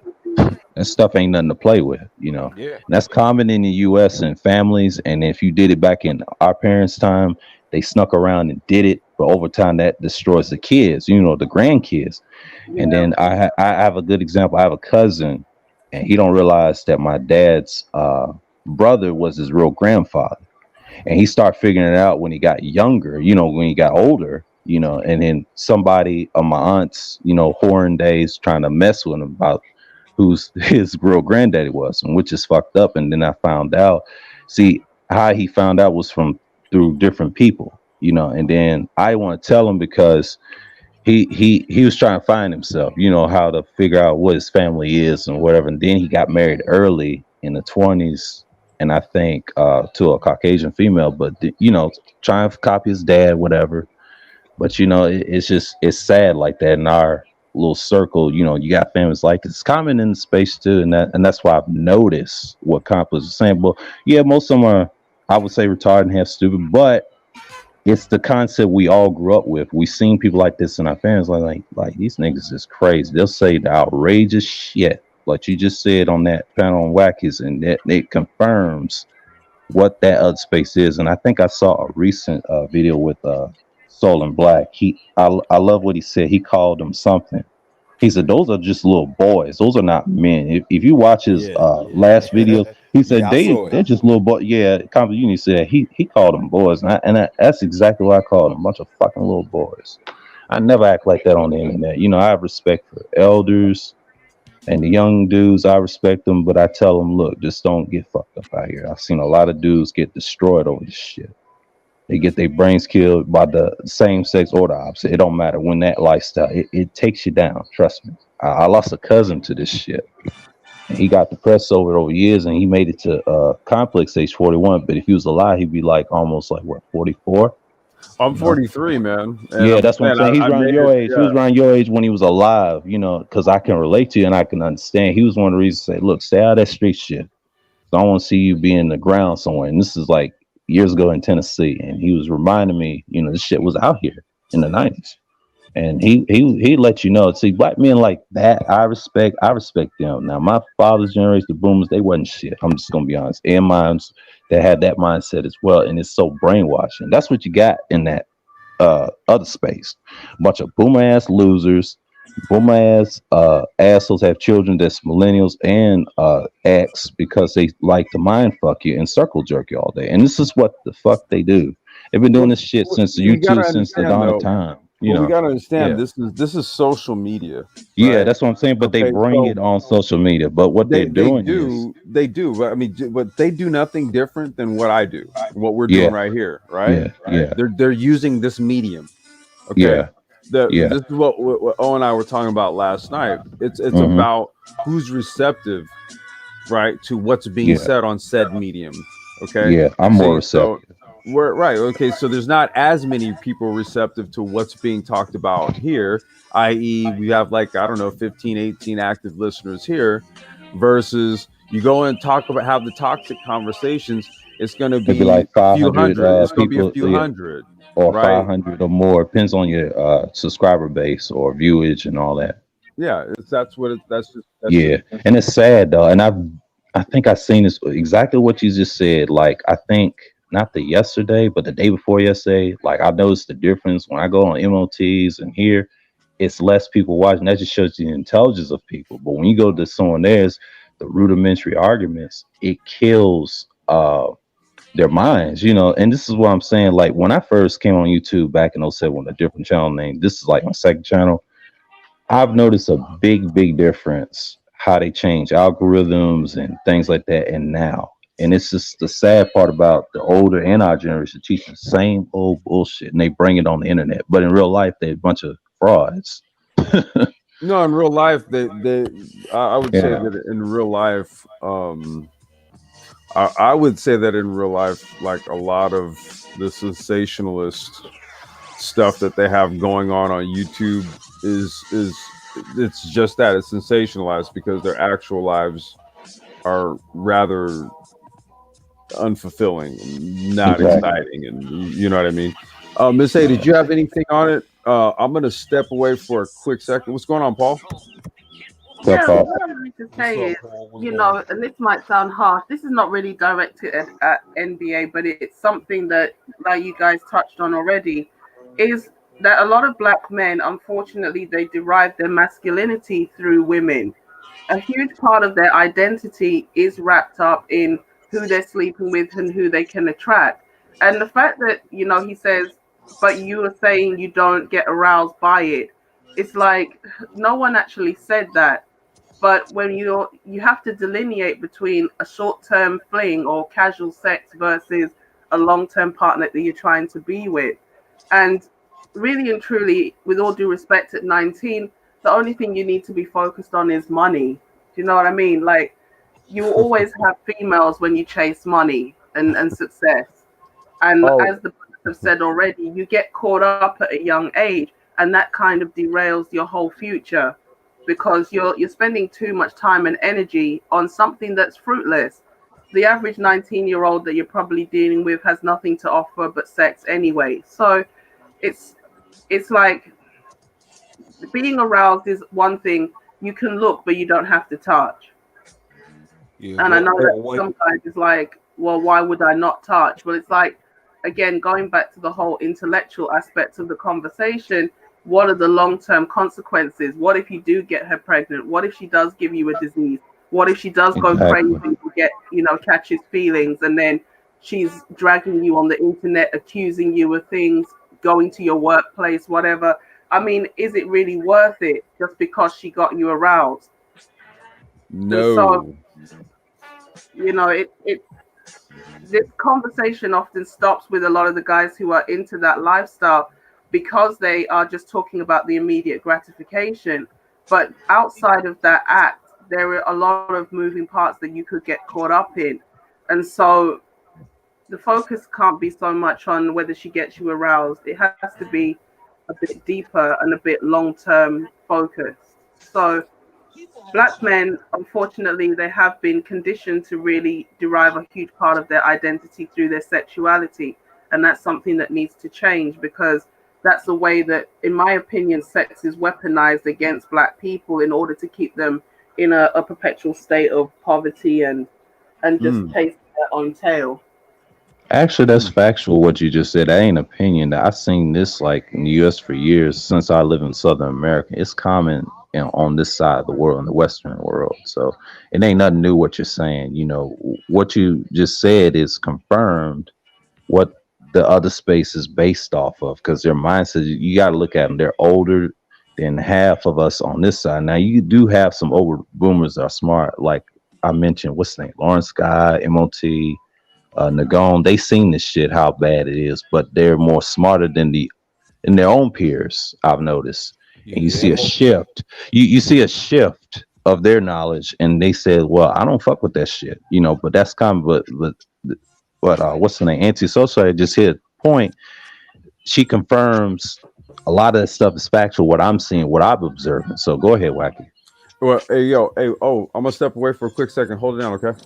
All right, no problem, no problem. All right. All right.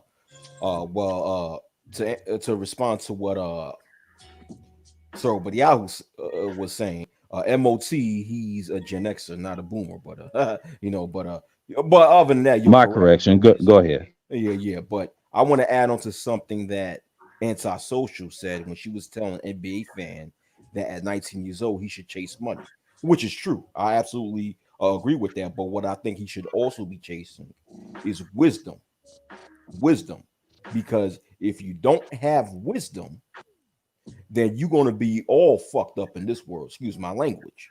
You got to have wisdom, because wisdom is what keeps you grounded. Wisdom is what keeps you in a position to know better. Thus, you're going to do better and make better decisions in your life. So, and at 19, that's when you need to start chasing wisdom. Well, I'm not saying I'm not that NBA fan. I'm saying that NBA fan doesn't have wisdom, because I don't know him personally, but I'm saying that that's what he needs to chase, man. That and money and education, and wisdom would give you the ability to be able to discern people and discern the right type of mate that's for you. But but Paul been here waiting patiently. Paul, what do you have to add on to the conversation, brother? Oh my Yeah. bad, y'all. I can't hear me. I hear you, Paul. Go ahead.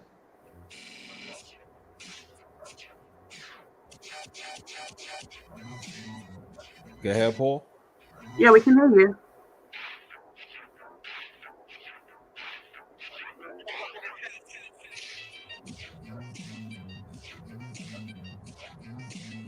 Oh my bad. Can you Paul? hear me? Yeah, we can Yeah, hear you. yeah. We can hear you. Okay, word. Thank you. Okay, so I think it's a super useful conversation. It's redefining like black male power, right? Because we're moving away from that buck mentality. Like I was in Chicago. Crack ate that city up, man, and it distorted a lot of people's perceptions. You know, like Nino Brown is the hero. Nino Brown was a crack dealer. Like, that's not power. That's exploitation. But it's good to see the conversation kind of grow up and move along. Now, everybody ain't gonna move at the same pace. So I'm kind of on that explain it to me like I'm five type of stuff, where you kind of got to make it digestible. Because you want to pull more people in. Because then you have like a larger plurality. That's what it seems like to me. Yeah, agreed. Yeah, Exactly. yeah, because we need to really push, so-called black intelligence. We need to push values and morals more. We need to push integrity more, dignity, and all that other good stuff. Because I'm just tired of seeing the ignorance amongst our people. And and Paul, he mentioned how him being from Chicago and he saw how crack ate that city up. just imagine being from a city that's like two or three Chicagos put into one, which is New York. Exactly. Which is New Yeah. York at that time. And I'm just tired of seeing that. And I'm tired of people online perpetuating that ignorance and bring that ignorance online into this space. Yeah, it's oh man, come on. It's it's just tiresome, but at the end of the day, the reality is I have to accept the fact that a large portion of our people are going to stay stuck in that ignorance. And we can only deal with those who are like-minded. So the rest we're just going to have to leave them the hell alone. And like Man of Tomorrow, he made a statement. He said when it comes to the rest of so-called black society, we just have to leave them alone, but give them a rope so they could climb up if they so choose to. Hmm. Yeah. Yeah. And that's one of the reasons I'll be on his channel probably most of the time out of the other space. I'm just learning why they think like that, because I'm trying to figure out I've seen this before years ago, how they think, because us, we're so stuck. And it's just like you said, like they stuck to step one. They can't get to step two or three. And when this was first mentioned, I think on what's his name?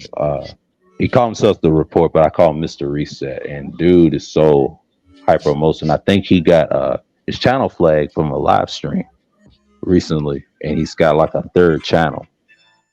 And I've observed it's the same thing. He haven't learned his first lesson, but his first lesson with his previous two channels, he just talked about the same old stuff. And what I've observed from him, like when we talk about topics, it's like this, he resists. And I've noticed that. And I think I was on one of his panels once, and I think it was called Franchise. I think it's franchise and versus 10-day contracts. I think I was on that video. Okay, I know what you're talking about. Yeah. And Complex was on there first, right? And I came in there afterwards, and of course, you know who Mr. Master Teach came later on. I had to get off the panel because they was talking about some ignorant shit at the end. You know how old boomers do. And this is what they do. Man. This is what they do. They learn the circle jerk, and then when it comes to these spaces, they get intimidated. I've noticed this. Like, come on, man. I mean, what is happening to y'all? I thought y'all was smarter than us. Wonder why people hate boomers always. And this is why Fantastic always call them the old N word. And I heard that thing all my life since I was younger. And my dad used to say that to older generations, but when he caught up with him, he couldn't say that no more. He had to take a step back and look at himself. Because he'll be 40 in a couple more years. See, he's an older boomer, but smarter than these ones online. And we laugh about this shit all the time when I tell what's going on in these spaces. I said, yeah, those are some ignorant ass niggas, man. The ironic part about that is that you have the dudes who become the old N-words who were once the young ones. And I find that it's the young ones that keep talking about the old ones. So it's the same thing. It's a vicious cycle, It's Miss A, did you have a screen share? Is this what this is? I don't know if she's there. Yes, please. Okay. All right. Hold on one second. Here, let me Like do Oliver this. Twist with my little bowl. Please, No sir. worries. There you go. Okay. All right. What you got? So MBA says that the definition of sapiosexual is solely being attracted to intelligence. And this is the Google definition of sapiosexual. Okay. It Mm-hmm. says that you are aroused, you find intelligence sexually attractive or arousing. That's it. It does not mean that a It doesn't person's mean that you physical don't need to be attributes are physically not attracted. arousing as well. Yeah, This is it's what not I was. mutually exclusive.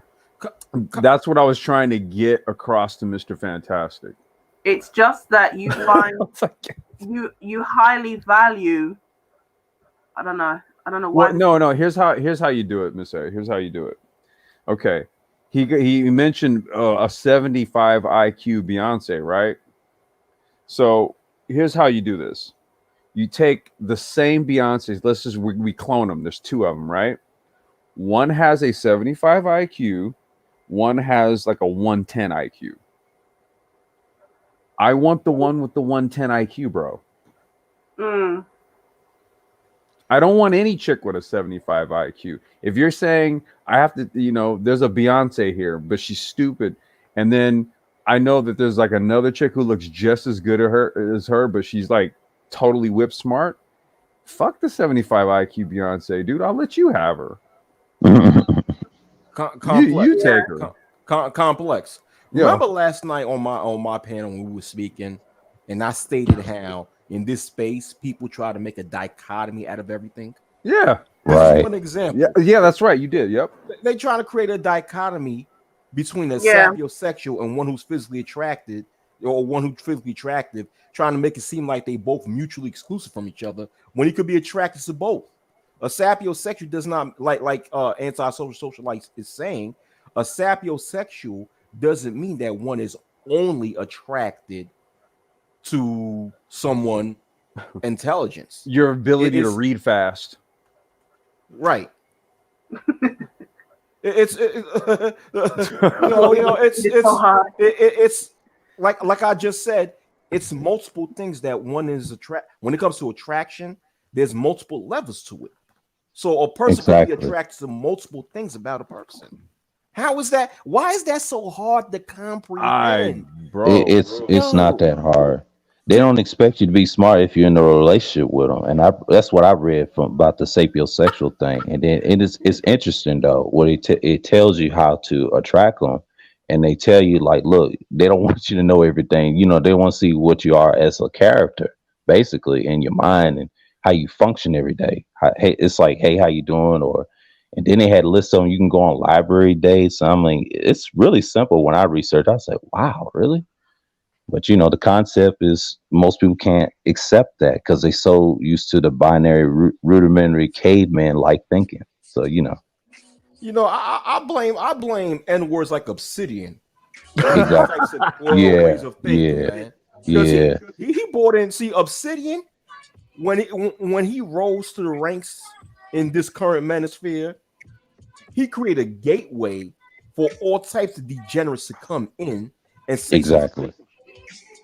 He wasn't the only one, though. Yeah, it was him. I mean, but it was him and a few others. But I'm not gonna mention O'Shea because O'Shea is a copycat of Tommy. That's why I saw. Let's not mention. Yeah. Please. Yeah.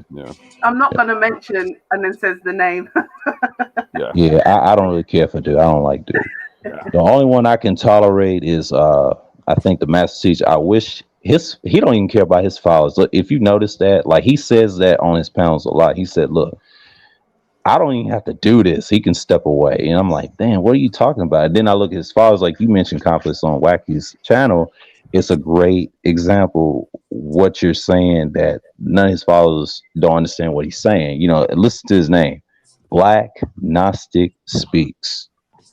If they study Gnosticism, knowledge or whatever, or unsured knowledge, why you listen to a dude that's talking about different things? He talks about these theories, like the black pill, for example. And I think I made recent videos about, like, he talks about nihilism and utilitarianism.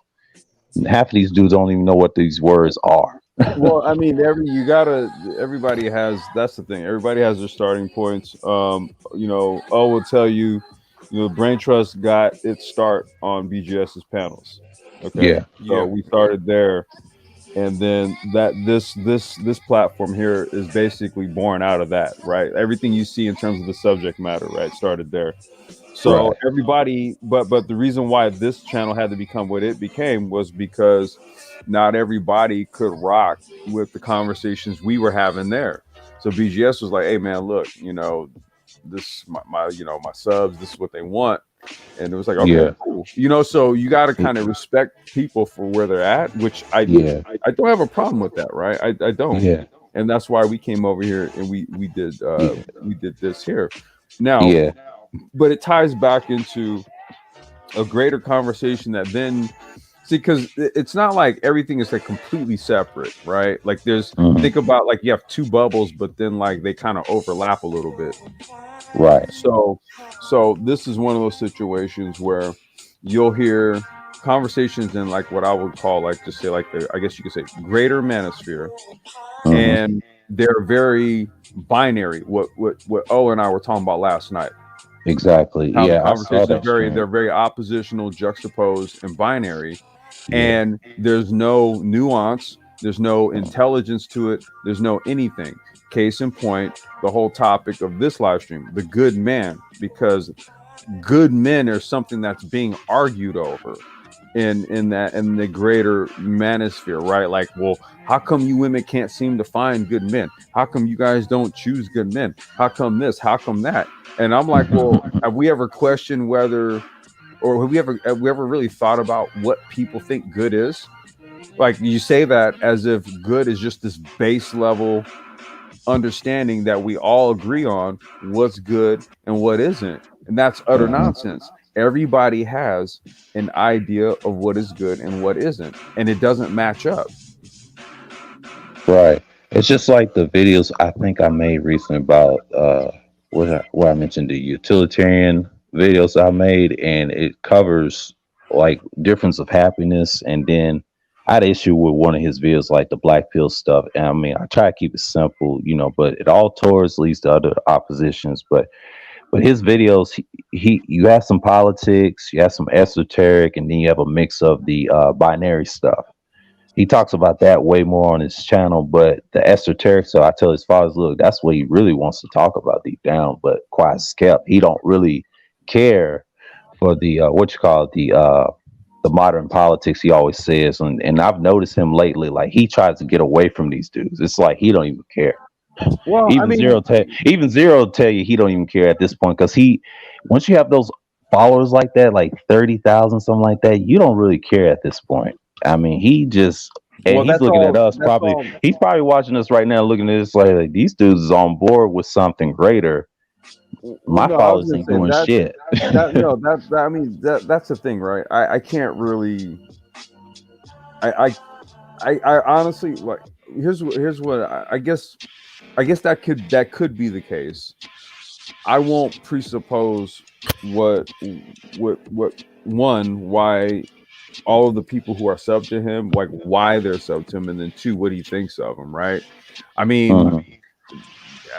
I have to be about what I'm about, right? So there's what he created his channel for, and then he got his subs, and then there's what he thinks about his subs, and then the interactions that he has and all that, right?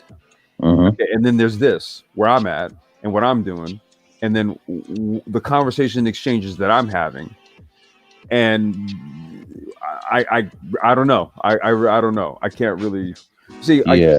I'm my own man, Yeah. right? So I I draw inspiration, right? I'll seek mentorship, but at the end of the day, I'm my own man. So Exactly. Same here. I won't. I'll lead. I won't be following, Yeah. right? But So I'm I just can't. making an Yeah, I don't. observation Yeah. of it. But what I I'm mean, trying to say is, but just but in what you're saying, right? yeah, Like, you got to understand, everything you're saying is what actually led up to why this channel exists today. So yeah, everything you're saying, dude, that would tell you yeah. that Yeah, took I'm place just 2 years saying for ago. Yeah. like why I look at his channel as an example why he's leaving his followers, and I be telling them in the chats, and I say, look, he's moving on. Now, I mean, this guy's older. He ain't gonna be around forever on this internet stuff. You know, his generation is done past, and if you notice what's going on in the world, you know, and we just got a new president, you know, that just shows you. And me and my dad discussed this yesterday. He said the white man's losing power. Yeah, he's been losing his power. He's just tripping. That particular white man, I don't want to discuss. Well, it's And not it even comes from, about. you know, Well, honestly, you know. I'm going to tell you, We you were just don't. having a conversation though, but I'm just saying, not just for, you know, this off topic, but I was saying, like, I was telling him, look, yeah, it's changing. Yeah, it's getting a little darker. It's something we said in previous streams. I think I mentioned that to him. I said, look, there's people been talking about this for so many years. It's just how you learn to adapt to it. And he loves tech too, even though he's an auditor on the side with the health department, and he has all these technologies, you know, computers and stuff, and phones, and you know, the latest stuff. Like he be watching guys like, what's his name, Leo Laporte and them, and he's one of them type dudes. And it's interesting when he brought up how things change and what he thought about cultures. And I said, yeah, you know, certain people don't like to be called this, and I told him I dealt with that since I was in school. Diverse communities, you know, later on, since my generation done adapt to it. But it's just what you're saying, like the channel concept makes sense now. Now I start seeing what your views are about. And I say, yeah, this is where we should be at this point. So Yeah. yeah. You Paul know, O, you say? guys, Yeah, go. I was going to say that I actually don't think it's off the subject. I think it's the exact subject, right? Because I'm coming out of Georgia. And so this latest election cycle ushered out who it ushered out. And in deep red Georgia, Mhm. black preacher, uh, gay Warnock, dude. you And talking about yeah, and Asa?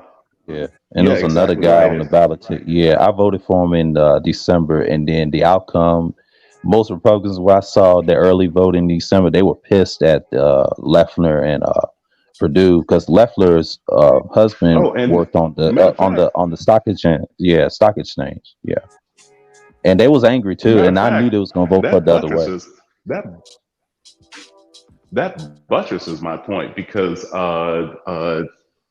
the two incumbents, one of them didn't even win the seat; they were just appointed. That's the chick with her husband that Yeah, owns the daggone stock exchange. yeah. That's Um, exactly what I meant. Kelly Loeffler. Yeah, yeah, and and both it's of just them insider traded, yeah, right? Like in both yeah. of them. They just gave it to Just her kind of basically. let off the hook for it because there was no formal. Yeah, exactly. So I think what that is just a smaller example of a larger paradigm shift that you see that's going on because of the demographic shifts, right? Like, and a bunch of representative bodies are actually starting to represent their demographics accurately, which means the old Exactly entrenched right. powers, they get shuffled to the side and they don't get to make the narrative anymore, which is where I think this comes in.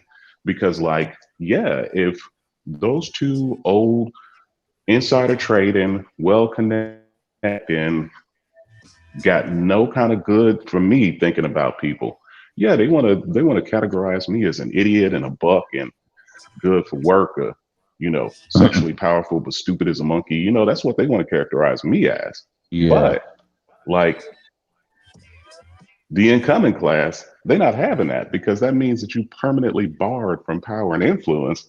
And no, thank you, man. right. Oh, And that's what and I two, saw.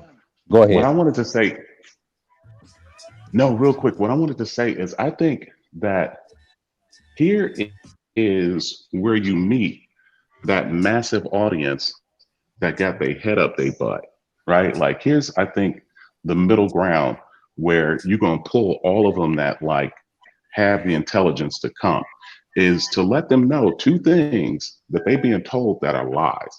Number one is that intelligent woman doesn't equal, you know, like sexually viable or baddie, right? Like, these two things are separate and they can't be the same. The most intelligent women are usually the baddest, number one.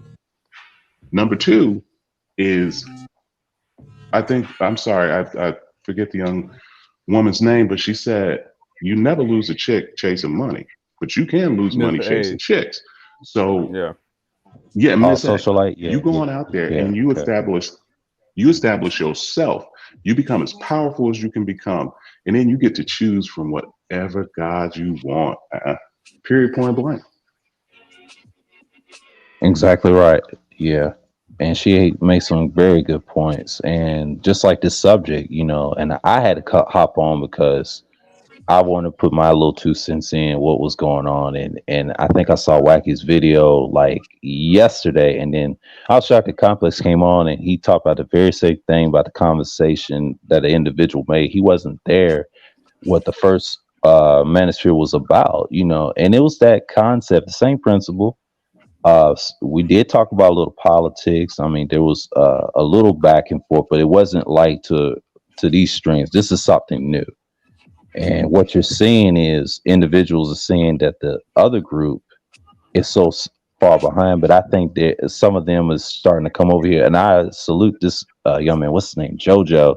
When he came to the stream, I think MOT was on with this dude named Black Mind, and they had a similar conversation about conservatism.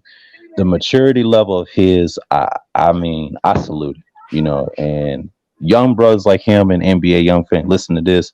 This is a privilege to listen to. When I was this age, if this ever existed in the first 1.0, we'd be a lot dangerous than what we was. I'm just saying, but not on this level. I'm saying it'd be a lot faster, and then we'll have like a 5, 6, or G or 8G by now. But but knowing this system, they want to pick and choose who they want to get technology. But I think COVID kind of exposed that and said, no, you got to learn to adapt now. Nah, I'm gonna tell you, this ain't nothing but, like I was telling last night, like this ain't nothing but what this is just a continuation. It's not as if like 1.0 ended, like you on it right now. Yeah. Okay, there's just some other mess that went off, and that's the other stuff that's going on. But the stuff that I came in on was basically just, like I said, what we're doing over here is the same stuff. It's just, okay, well, now you got StreamYard, you got panels, and you got this stuff now. You didn't have it back then. That's the only difference.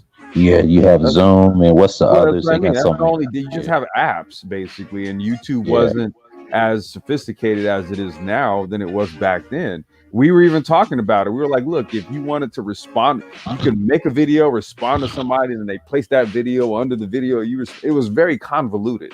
Okay, how YouTube used to work back in the day.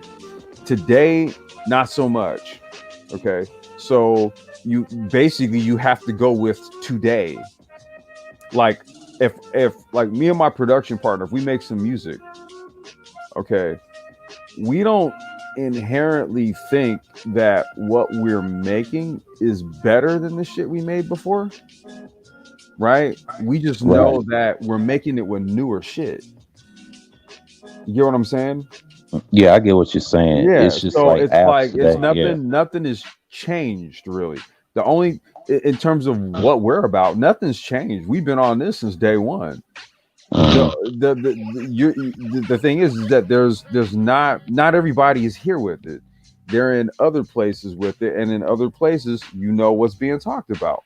Now it really just comes down to the numbers, and the numbers tell the tale.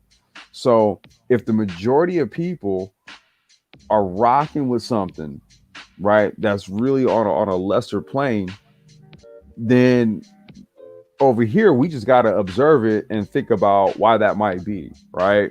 Not to say that we can go in and try and change them. That's not really my MO. The only thing I could do is fall through on a panel if the conversation's interesting and maybe throw something in it to make people think. But if they don't, then shit, that's all I could do, right?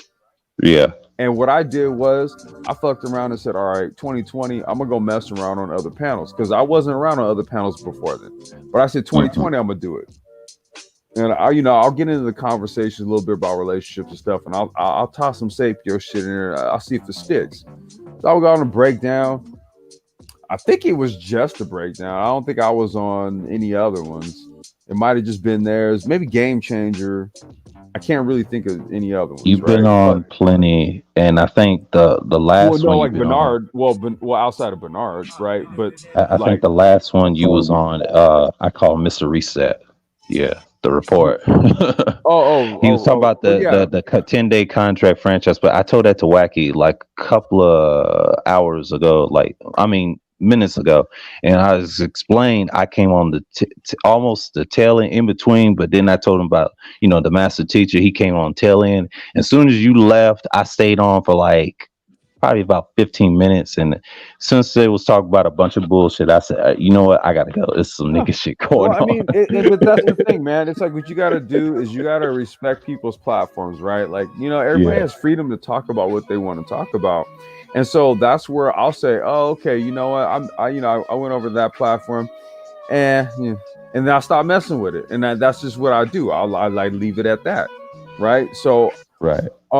but just again being observational, like what you can do is you just look at what conversations are drawing people, and then you listen to the quality of the conversation, and when you see that it's very binary in nature and it goes nowhere and it's very argumentative, and that the majority of people are drawn to it, that gives you a better sense and a better feel of the environment, right? So Exactly. then that's why I don't, when we do the Sapio shit, I don't expect 60, 80 people, 100 people to be here.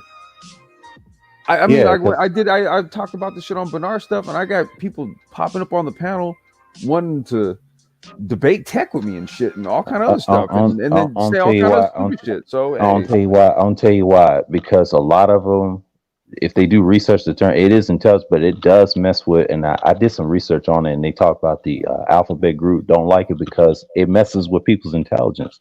well, See, most we don't people even have to would bring like up that, the alphabet but group though, man. Like yeah, but really, I'm just saying. And now I'm just using an example what I saw from the Sapio thing, and it's quite interesting, and it's under their little umbrella. And they said this like an intelligent person that wants the intelligence, how they attract.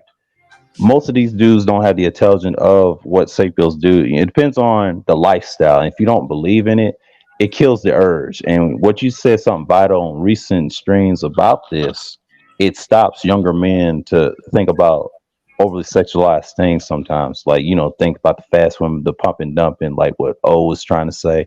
It makes sense now because when they disagree with you like that, they know they're not intelligent enough to think outside the box, and it's kind of hard for most males. And when I try to tell them, look, you can't think like this. this When, isn't strictly about males, so that's the thing. yeah, This is a yeah, it's unisex, but I'm it's a just saying, unisex like we concept. have a problem with it, and the reason they're attacking you because as a sapio, you understand that character matters, Well, and they haven't, the and tactics come they from don't both have men and women character. though, but they Yeah, come from both men and women though. That's the yeah, thing.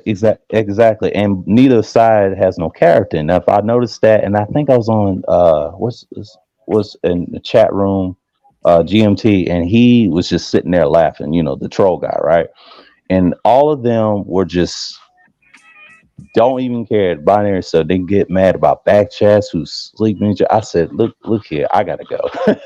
I had to Well, go I to mean, bed on no, that one, but this is what I'm saying, dude. Like we're well aware, right, Yeah, that all of these various places exist, right? yeah. See, I guess, and if I come off as short when I hear this kind of stuff, like here's the thing. So, okay, how many channels like this one exist? Let's start there. Not many, just one. I would say this one would be one. Okay. So, what does that say about all the other ones for the most part? No, I It mean, just I don't want to generalize them, but if it just shows. if I say how many channels like this one exists, and you say just one, Yeah, right? What do you think it is that I already think, and this platform, what it is that we already observe about everywhere else? it shows you that you are ahead of the curve of how So, you determine sexuality or the intellect, or should I say common sense stuff, like what's realistic to you. And then I look at your lifestyle and your marriage before you got married and before your wife died. You did good in your 20s, same over here. And I've noticed most of these dudes in the other space don't talk about it because they haven't reached step 2 and step 3 yet. That's what I meant. And I tell, oh, they haven't evolved yet. And it's quite alarming. But the women, same with the opposite sex, and I try to tell them, y'all can't think about this stuff forever. It goes, both ways. And I've heard this on Twitter too by a certain female. She mentioned she was a sapio, and I said, "Oh, cool, interesting." And she broke it down like I'm attracted with the tells in conversation. I said, "Ma'am, none of these people have it. These human beings are gonna be who they are if they're too binary." Well, I mean, you have to. you got it all. Go ahead. Can I say? You have Yeah, to you got it. realize too is that in this current space, a lot of people have different intentions. You know, Yep. like our era, Sir with Yahoo, the Black Manson 1.0 era. Our intent is to come on here and use social media as a way to connect with other people in order to confront the mistreatment that Black males was facing.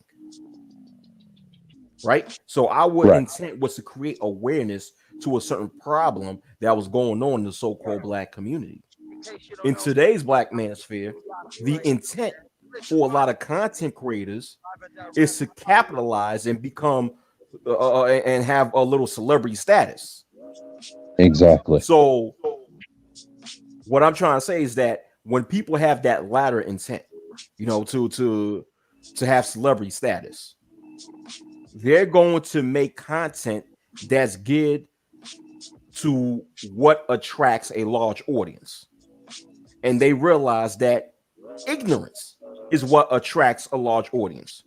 Exactly. And You just hit. you make content, anything that's revolved around something ignorant Mm-hmm. is going to attract a large following. Since if you create anything that revolves around sensationalism, it's going to create a large following.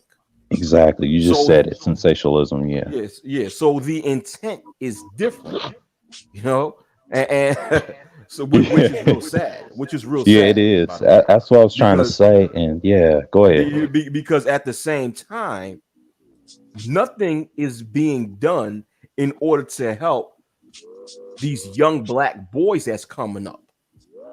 Like the hell with us.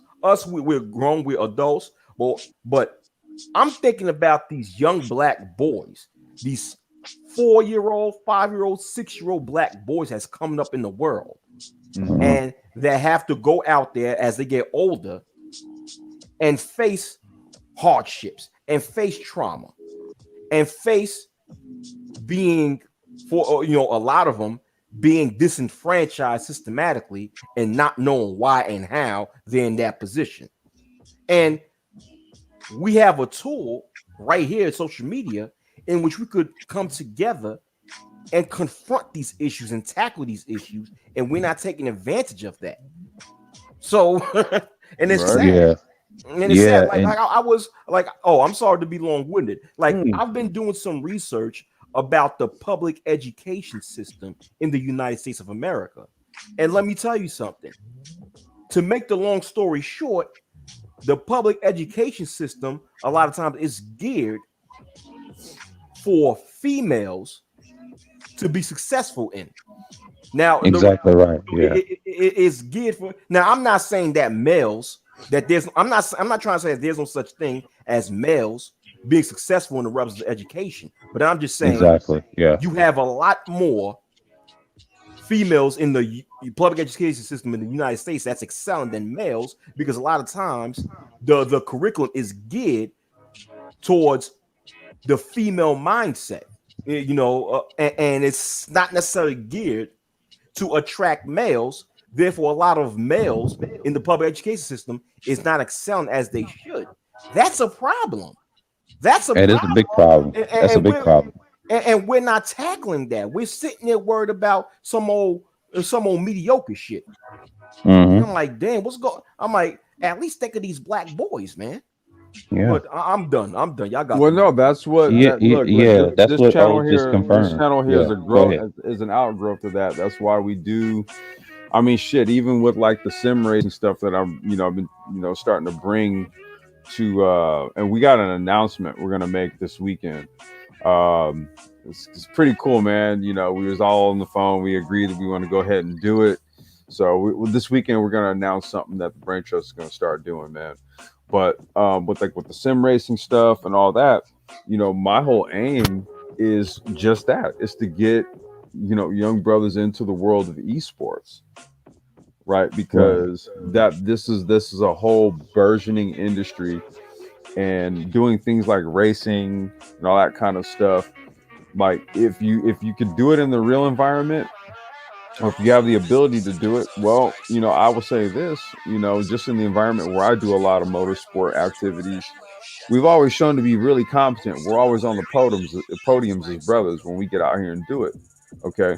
So in my head, I'm thinking shit, the same is true if we do the sim stuff. And the sim racing stuff is a lot easier, especially for like kids to get into and stuff, because you can get one sim rig, one gaming computer, get the sim, the Assettos and whatever sims you're gonna use. And if you got like 2, 3 sons and shit, okay, it's the same sim rig. Okay.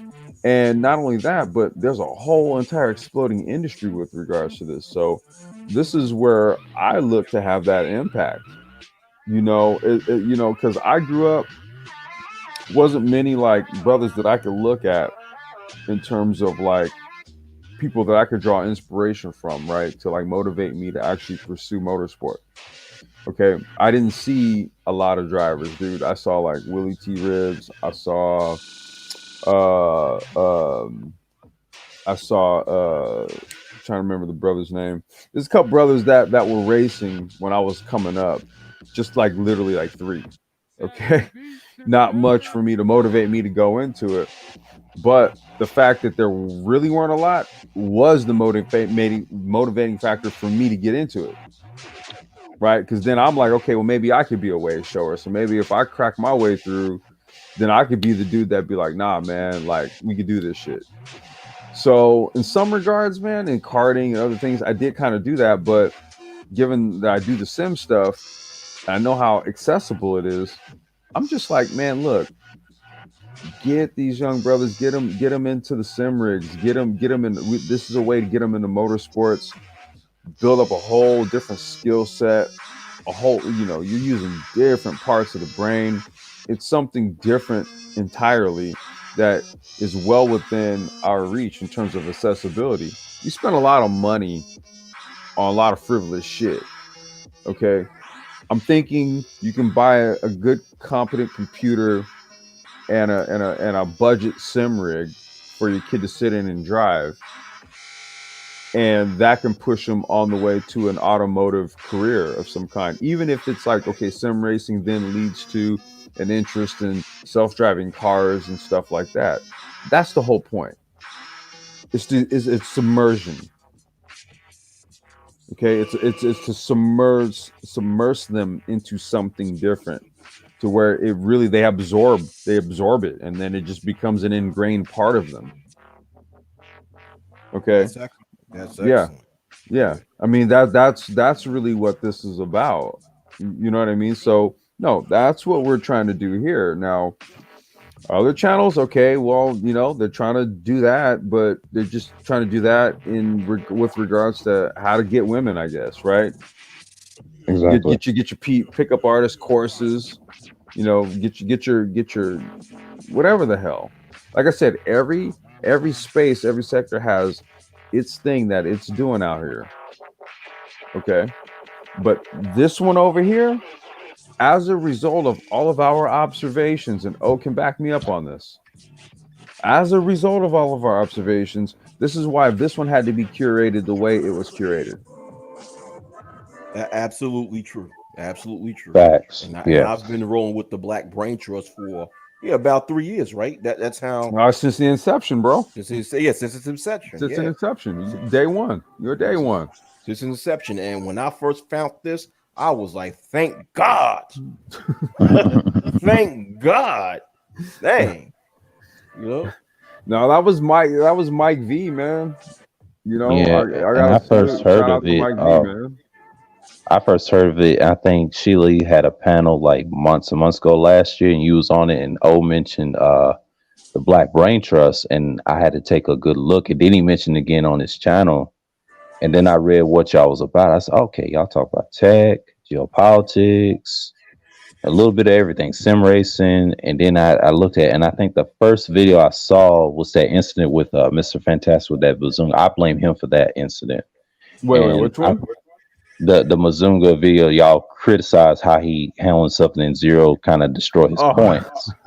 And that was the first one. But then I saw many more of y'all's, like the tech stuff. I said, oh, this is what y'all really about. Okay. And then y'all talk about the cannabis thing and everything. No, we Besides really that first about all video, of it. No, yeah, we about about all that of first video, and the way y'all criticize him, he kind of tried to glad hand his way and try to apologize. I said, dude, you fucked up, man. I mean, you brought that boy up there. And I'll never forget what you say. If he came on this panel, we would have kicked him off immediately. You had Nagone on there. You had MOT. They were pissed.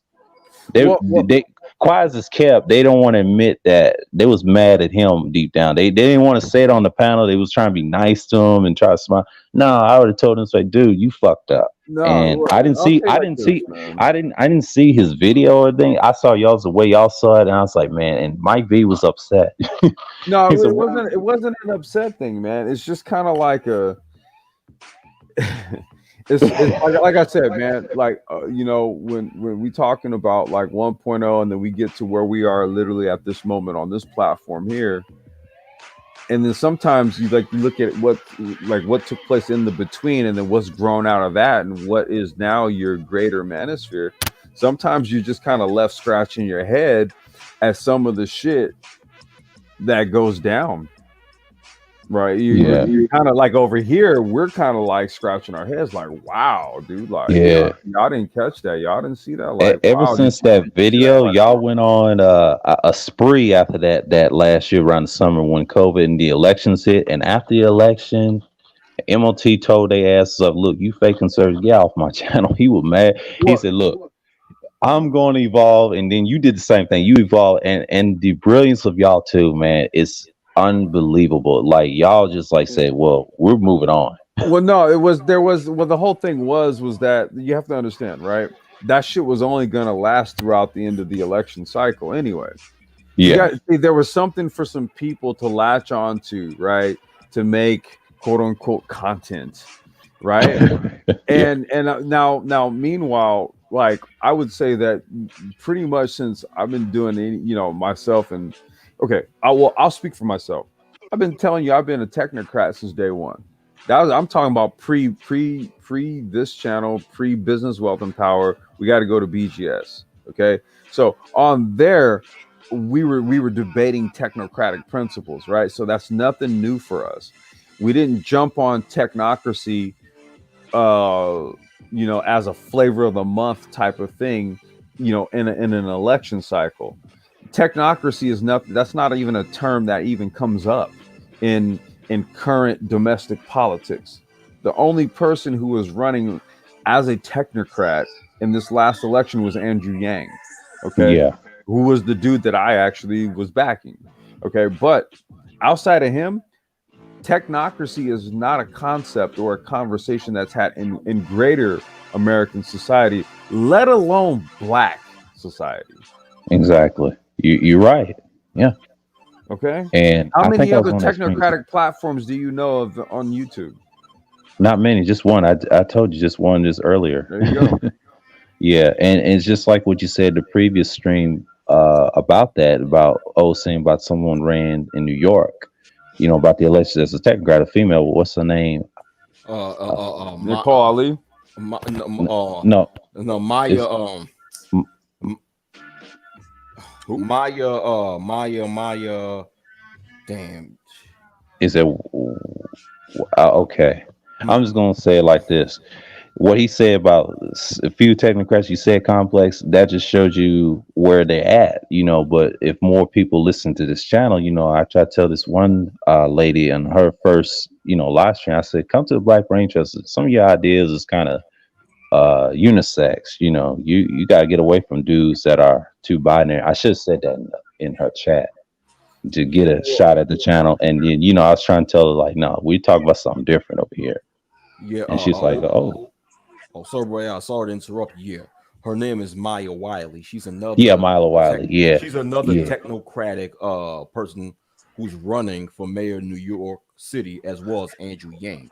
Okay. Andrew Oh, Yang. you Exactly. Yeah, mentioned. I yeah, think. Oh, yeah, you yeah. mentioned her to And me that and before. and Yeah, I that mentioned her confirms. before. Maya Wiley. Yeah. Maya Yeah, Wiley. Let me look her up. yeah, I'm gonna look her up right now. yeah. That confirms what he's saying. And you have a few technocrats like that, and that just shows you that we got to get on that. You know, that's the only way you're gonna deal with this country if things change. And COVID just changed a lot of people's hearts, who they really are, and what you're seeing in these spaces now.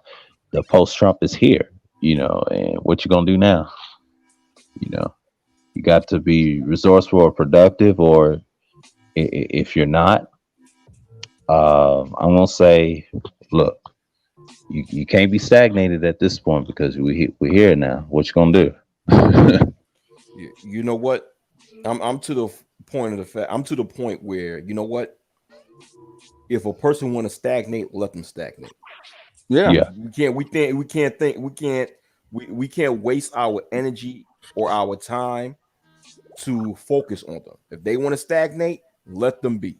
The goal is for us not to stagnate, for exactly. us to advance. It's an indifference. That's really what this comes down to. And I think that as men, you have to develop that at a certain point. You have to, because if you prioritize like either your own objectives, or if you have a small collective of people that you do business with, for example, and you guys all have, business goals, quarterly, biannually, and annually objectives, okay, you prioritize certain things, right? Correct. You Hmm. got to Correct. prioritize certain shit, dude. If like if certain people are, and this is based on their own willing and their own choosing to do so, okay, they're really not trying to like meet you where you're at. You got to let them be. That was why I prefaced this whole, even the whole topic of this conversation about like quote unquote good man. Look, that's everybody's definition of what good is to them. I'm gonna let you hold it, because if your Exactly. outcomes speak otherwise, I'm gonna look at you and be like, well, what's your idea of good? Well, what's good? No, Yeah. right, right. You Everybody's know what I got mean? definitions of good and happiness. You know, the same here. Yeah, And you but just but got to but but figure you out have to what you be, what but you want what to but it do. has to be careful. What we have to be careful of though is that even though people have an individual position or a stance on what good is, it's then reflected in a collective conversation. That's what O and I were talking about last night. The binary conversations, right? Hmm. Where it's like it's two sides just trying to win an argument, and both of them saying ain't no good on either side. And I'm saying objectively, if we look at what quote unquote good is, that's an individual thing. So that whole binary dynamic is doing a whole lot of harm, and it's a whole lot of people that's participating in it that have not used any intelligence to literally look up the word good, read the definition, and think about it for a second. Just ponder on it, Hmm. you know. I But know we coming exactly up what you on mean. 2:45, man. It's going on like coming close to like 12:31 a.m. my time. I gotta get up in the morning. I got some work Yeah, to do. it's 3:31 a.m. I just had to come by and stop by. You know, it's like early morning over here on the East Coast, on the Eastern time over here in Georgia. So Yeah, no, I'm no. good. I'm good though, man. I'm about to might eat breakfast in a few hours, so I might take a rest and see nothing. You know, I just want Well, to that's what, hop on. yeah. Get last words from everybody, man, before I shut it down here. Yeah, Yeah. Because I'm about to hit the sack. Because like Yeah, I'll go first. Thanks for having me, Complex. Nice as always. First thing in the Absolutely, morning. Miss A. I appreciate Yeah. you. we appreciate you, Miss A. yeah, Yeah, it's like don't. 8:30. It's like 8:30 where Inside Socials at. I know she had her Yeah, coffee when we got started, so I think she's up and Yeah. perked and ready to go. Yeah. yeah, But don't be shy. Anytime we're live, like sometimes I know we might be talking like nerd stuff, but But whenever yeah. whenever you want to hop on the panel, Miss A, you're more than welcome. Okay. Thank you. All Hmm. right, guys. Have a good day. Be safe. I hate All to right, say you you as too. well. Stay safe out there. All right, you too. You too. All right. All right. Take care, guys. All right. All right. My final thoughts is, in response to what Complex saying about good, I go as far as to say that a lot of people in this space are not even talking about what good is. Interesting. Okay. They're Yeah. not even talking about what a good Yeah. man is, because when you hear them speak on dating and relationships, they speak about it from a very from a very shallow minded and a very carnal minded point of view, where they always give the aspect of this guy with a lot of money and being with this very attractive female, and that's it. Right. So they're not even speaking about the actual good character, actual Yeah. values, things like honor and integrity when it I ain't comes gonna to mention the individuals. HV. They, I'm not they, gonna mention HV. yeah, man, that HB is worse than HIV. Come on. No, I'm talking about HV, not the sexual No, no, D's. The no, no, no, term they no. use. I know. That's what I'm saying. It's worse than HIV, the way they use it. Yeah. But like I call it, repackaged bullshit. Right. Repackaged bullshit. They just take a piece of shit and repackage it with new gift wrap. But that's Are you all- sure that's not old bullshit? Oh, Yeah, it's all bullshit. Yeah. are you sure that's new? That's not old? Are you sure? Old bullshit. That's Old bullshit. Yeah. Old bullshit. And it's like they're not even speaking about what good is. As a matter of fact, a lot of the males in this space, can we call them good? Can we call them good men? Can we call them It's good? subjective, Based right? on- I don't know. Yeah, it's subjective, but to me, my perspective, I say hell no. Yeah. Not even my own generation. I say that follow that stuff. I feel sorry for them. I say, dude, you can't be listening to this stuff. It's damaging. Well, this is the reason why, again, I said, man, we need to explore good, right? Good. Yeah. The good man. Oh, wow. There's no good man. Like, bullshit. Right. Bullshit, baby. Y'all know what a good man is. Yeah, right. As long as you know exactly what that shit is. Yeah, and let me add one more thing, Complex. Yeah, you gotta go ahead. And one more thing. I'm going to be brief. Whenever I mention mental retardation, I lose subscribers. Right. When I was on here last week with you and when Obadiah, Sir Obadiah, and I mentioned mental retardation, I lost 3 or 4 subscribers. Right. Get out, bro. I gained them back, and last night, me and Complex, I mentioned retardation. Now I lost like 2 subscribers. No. Hey, listen. The irony. Hey, listen. Like the old saying goes, when you throw a rack at a group of dogs, the first one who bark is the one that got hit. Dog gonna holler. Hell yeah. Yep. I was the one that got hit, and I'm gonna keep on talking mental retardation. Being that I lose subscribers, you know what? I'm happy when I see that, because I'm going to talk about retarded. But real talk, shit though, going man, on. it's out here, man. That's why I was like, you know what, man? Like, I can't argue with you, man. Because some shit you just like my head. I'm like, dude, I can't believe that just came out your mouth. Can't believe that just came out your mouth. Yeah, exactly. Yeah, exactly. Can't believe you just said that. Yeah. But yo, you guys have a good night, man. It was good speaking. Yeah, man. I'm gonna shut it down, man. I appreciate you. Appreciate you, sir. But Paul. Shoot, hey, man. If anybody out there who's listening, you got folks that this kind of content drives with. Please feel free to share this. Hit the like button if you haven't. And yeah, we'll be back for some more tomorrow. I'm gonna try to get a live stream going. Try to early in the day, hopefully. But if not, Lionel and I will be doing the Black Financial Fellowship live stream. So that'll be Lionel hosting. I'll be co-hosting, right? So that's going to be him holding that one down. I'll be co-hosting with him. And so join us for that. Maybe we'll spark up another Sapio or open chat after that. And then Saturday morning, Johnny Blaze and I got the estate planning live stream that we were supposed to do last Saturday. With that, I'm going to go ahead, chunk deuces. Y'all have a good evening, good morning, Peace. Wherever you're at. Peace.